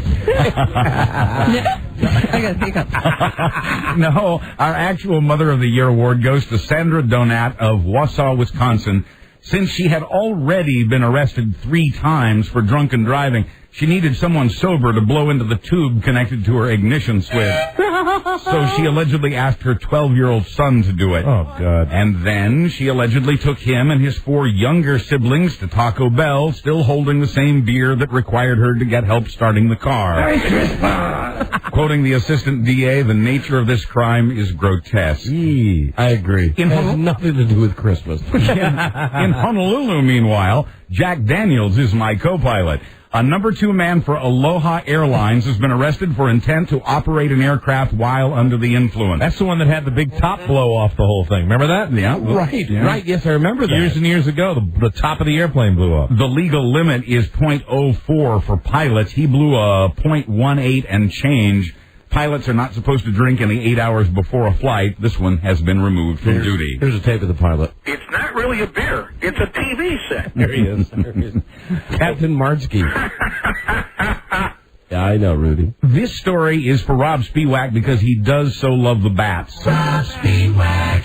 In Rio de Janeiro, vampire bats have killed at least 13 people on the edge of the Amazon. The thumb-sized creatures had attacked about 300 people, and some of the bats had rabies. Quoting one official, there is no guarantee we won't have more cases. I'm headed there. They